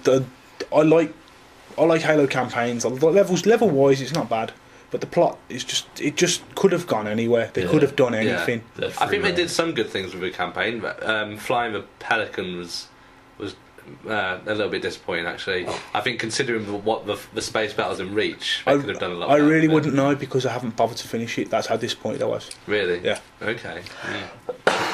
I liked the campaign because it made me care a little bit more about Master Chief and what happened to Cortana. And I think that's something which the previous campaigns for Halo lacked, was a little bit of emotional investment. I have personally never liked Cortana, so as soon as I found out she could die, I was willing her to die. Okay. The only thing I didn't like about her dying is the way she did it, because it didn't make any sense. She's not dead. Well, she'll be buried in one of those computers at the end. They'll just bring it back. At the moment, she's dead. Let me enjoy this moment. She's dead the same way. I've read up on it. She's going crazy. Deteriorating. She's dead the same way that Master Chief was dead in Halo 3. Yeah. But to be fair, the fact that she dies does reduce the game to a huge sausage fest. But there's just certain things in it as well, like when Master Chief, when the captain of that ship wants to pull her and destroy her, and Master Chief says no. He's a fucking Spartan. Yeah, he's been trained to brainwashed. the age of, 6 to obey orders. If you read the book, he still obeys orders, but he finds a way around doing it. So he bends the rules a little bit, but he never just defies orders. That's not Master Chief. Yeah, I think they've messed around with that too much. Even though that captain was weird. Psychotic. Yeah, I hate that as well. Everyone in that game seems to hate the Master Chief. It's like, I've saved humanity 3 times. You should be kissing my backside. And why has he never got a promotion from the rank of Master Chief? Saved the world 3 times, maybe 4 now. Because he keeps going to cryotubes or whatever it is, floating around space for 4 years. They don't get a chance. Now that being said, I love the multiplayer. Yes. Yeah. I think that if anything, apparently we're in the minority because there's been a massive drop off of players. Really? Yeah, it has. Yeah. I think one of the main a reason MLG isn't using them. MLG's not using them anymore. They've got rid of King of the Hill, even though the playlist was there and they just took it off.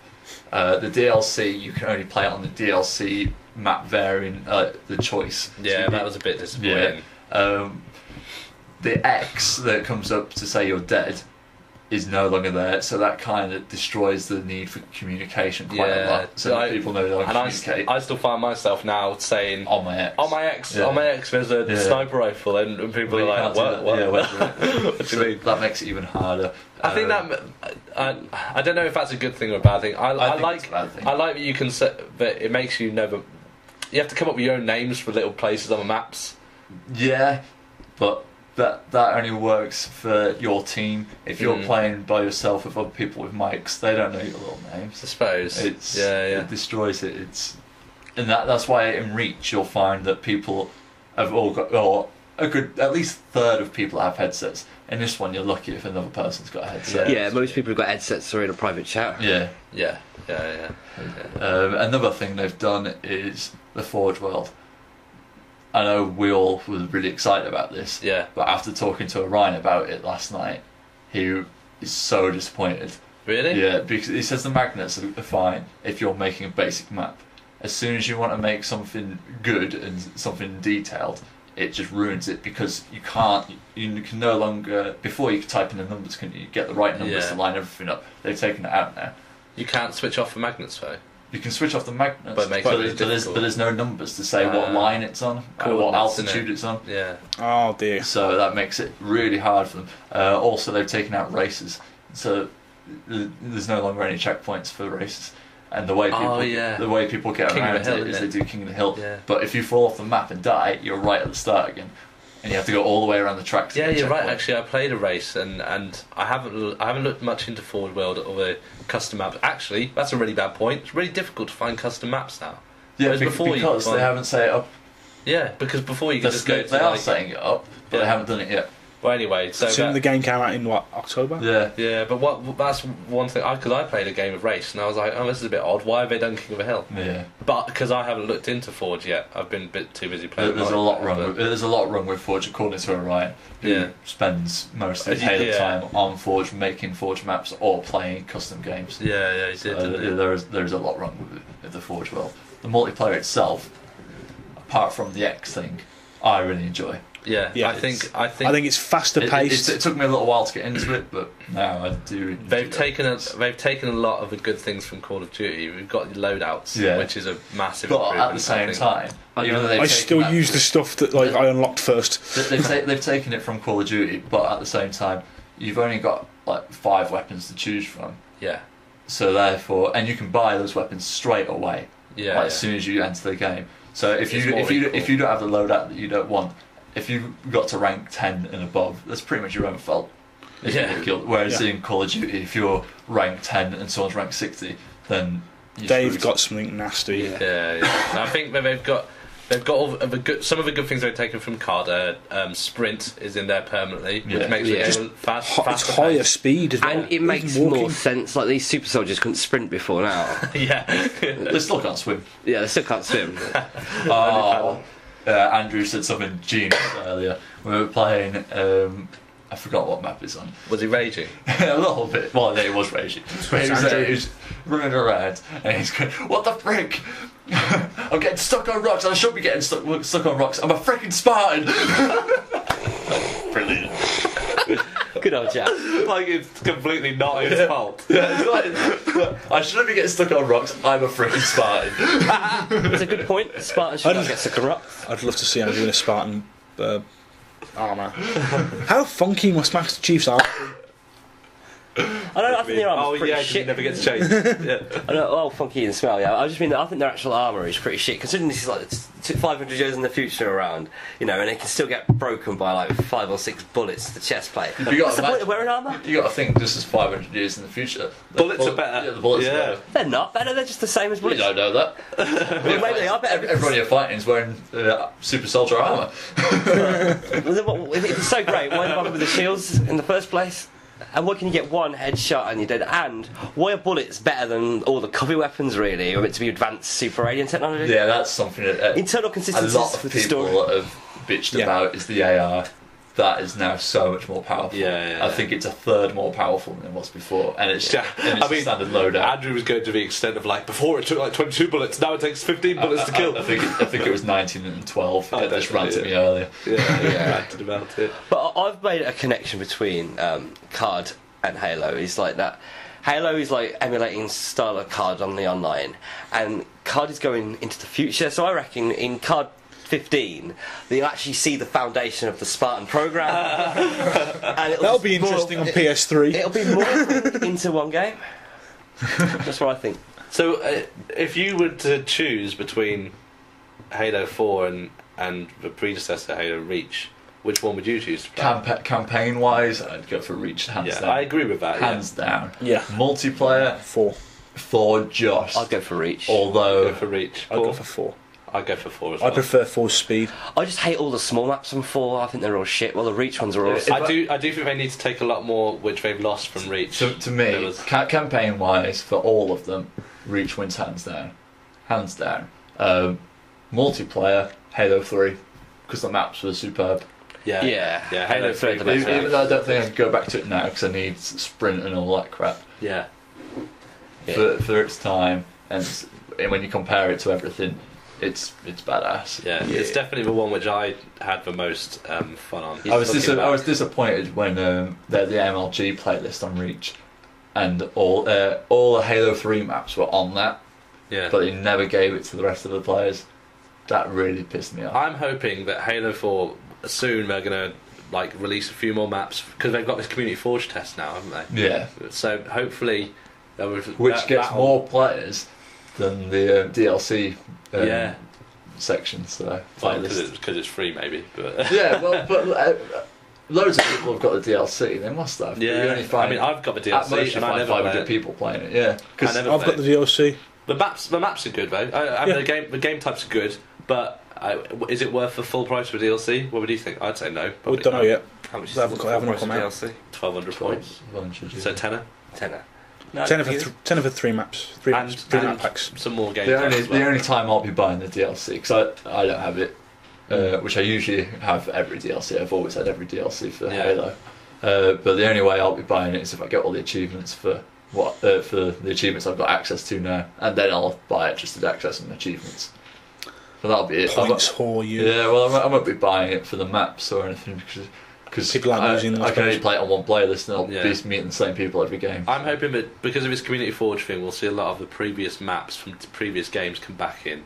Because some of the maps on the previous games were amazing. Like the Pit from 3, Hang 'em High from 1, and if you look Zanzibar from 2. And if you look at even some of the maps on this game are really good, like Exile. Exile I do love. It's a fantastic map because it's big, but at the same time enclosed in certain places, which is what you want in a map. I don't know why you have to go out and find the Banshee rather than just having lying right there like it is on Valhalla or in Ragnarok now. Yeah. Ragnarok. But it is awesome having Valhalla back.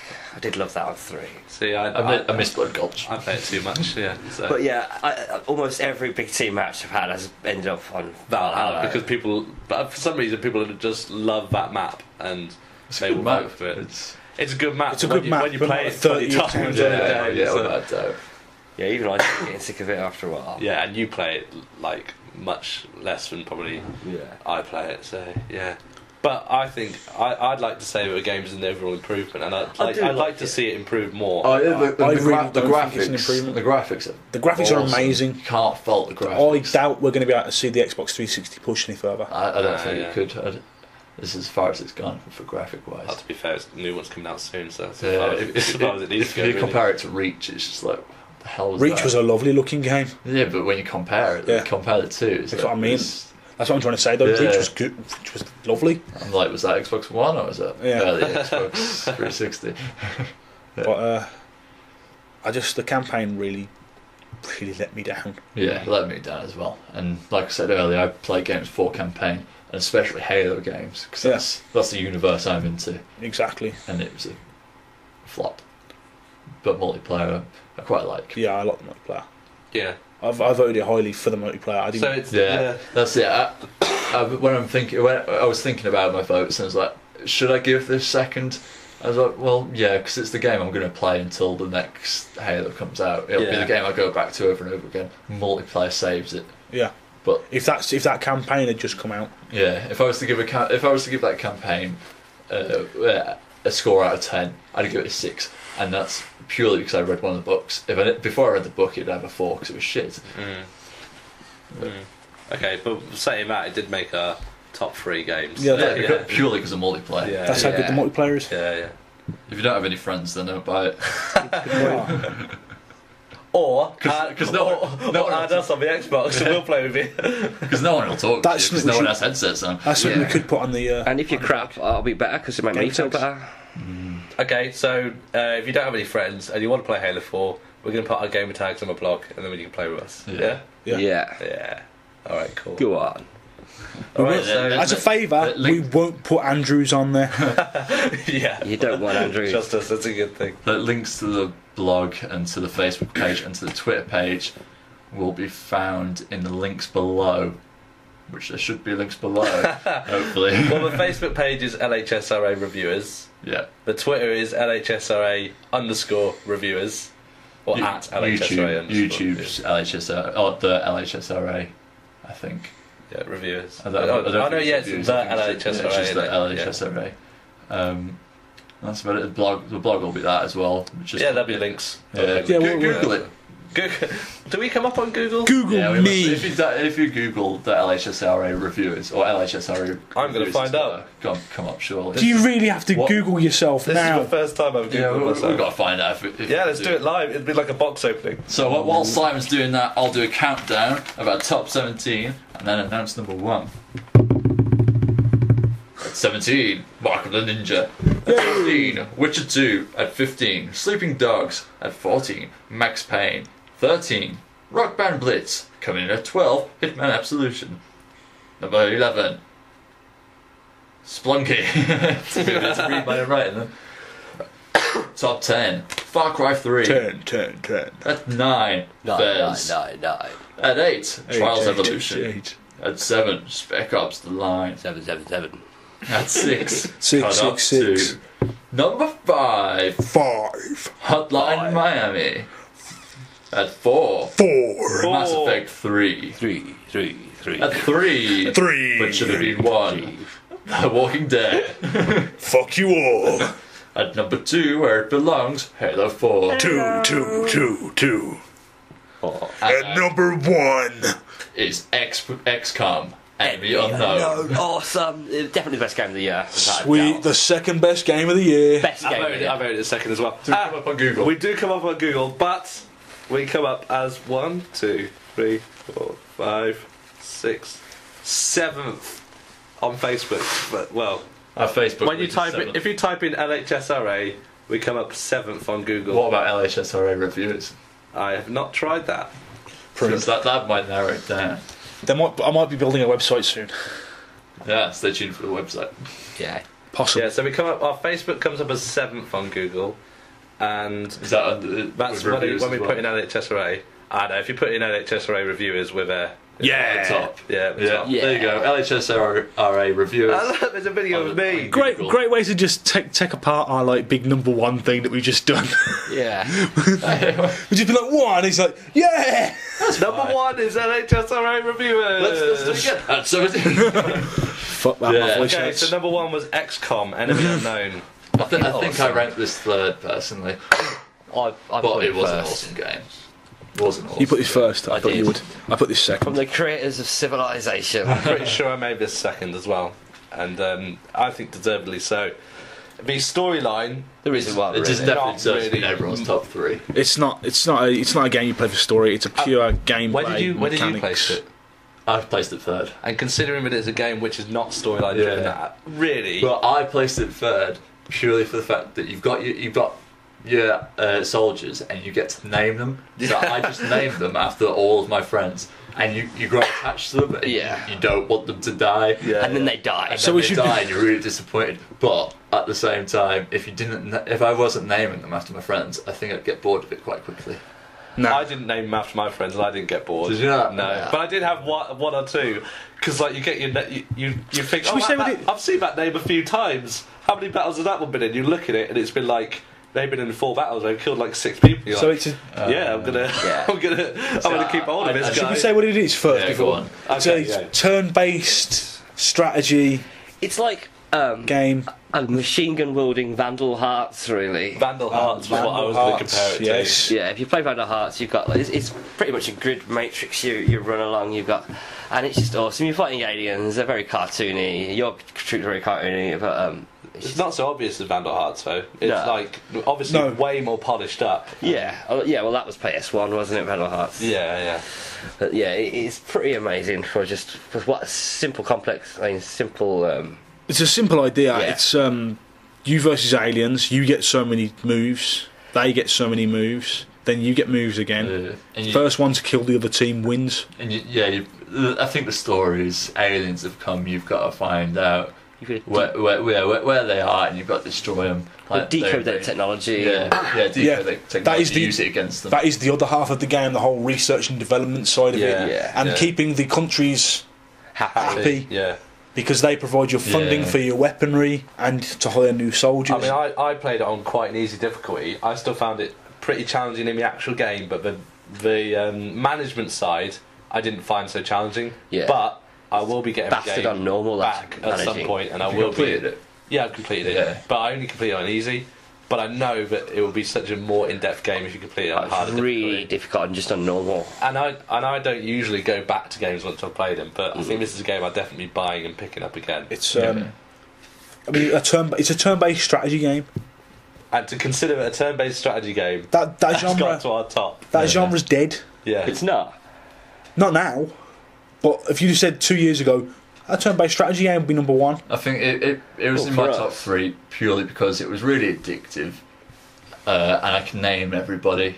Yeah. So then those characters were personal to me. When they died, that was personal to me. When they did stuff or they got certain powers, that was personal to me. When the game ended, because that ended in a pretty bog standard way, it wasn't Yeah. a brilliant ending. Yeah. But for me, because of the person who it was, that made it a bit more personal. Yeah. So how long did I last?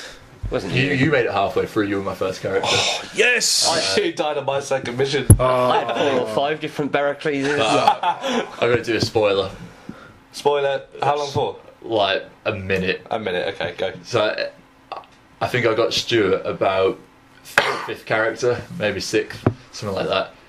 He got psychic powers towards the end. He was my first guy to get psychic powers, and then at the end you've got to have you got to send one of your psychics to do this weird thing to stop them from blowing up or something like that.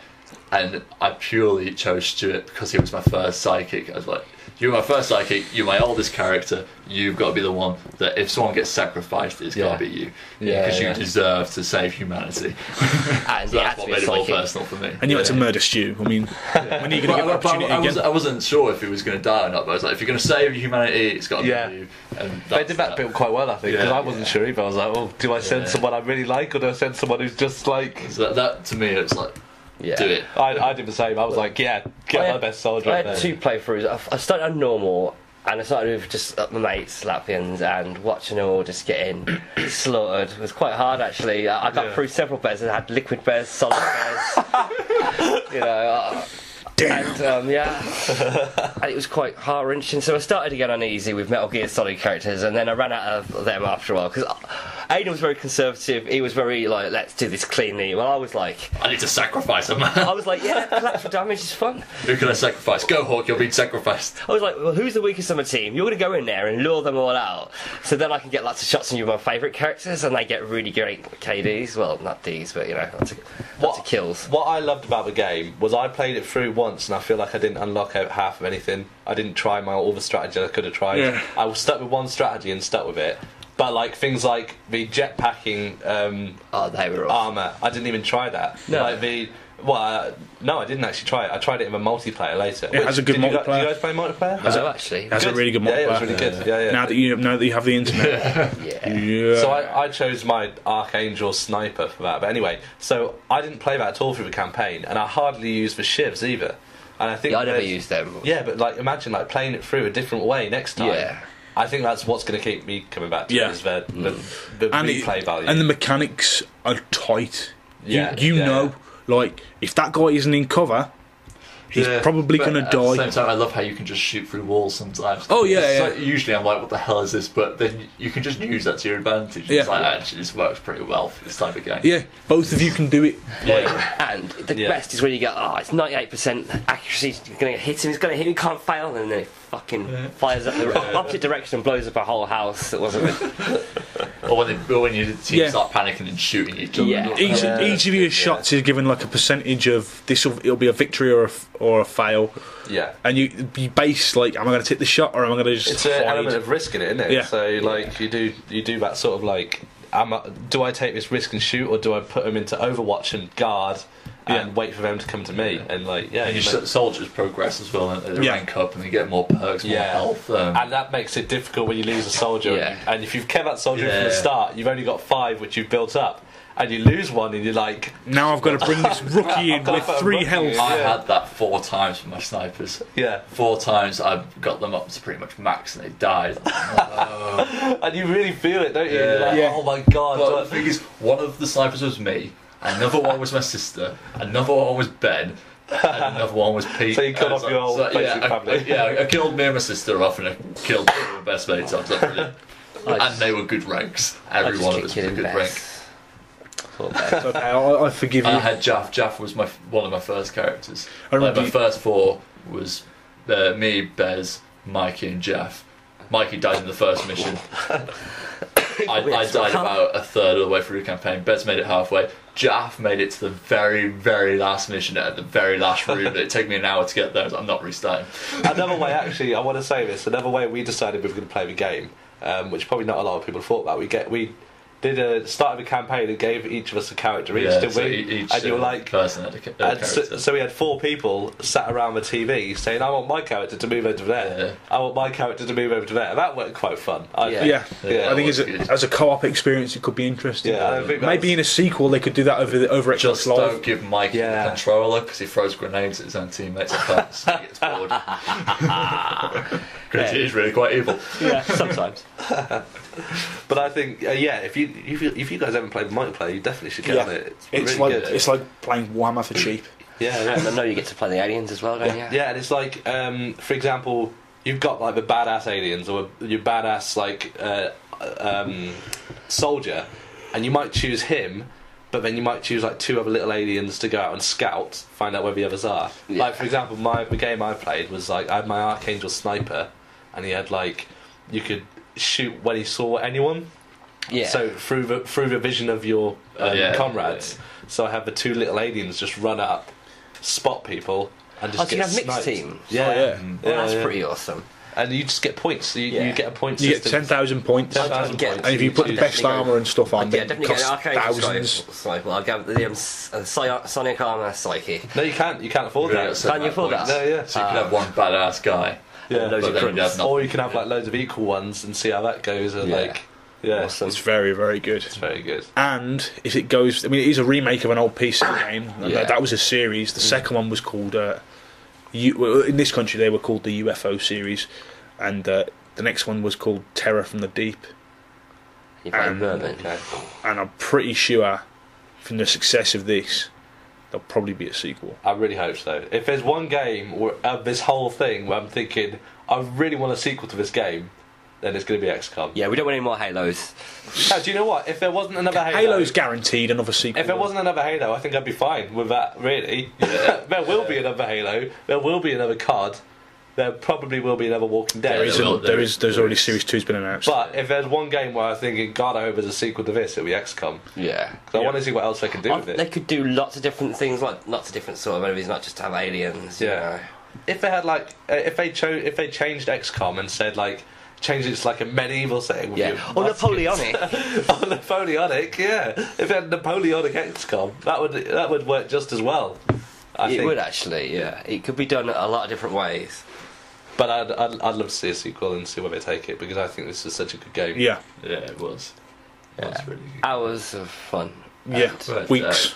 And the maps are different every time you play them. So. yeah.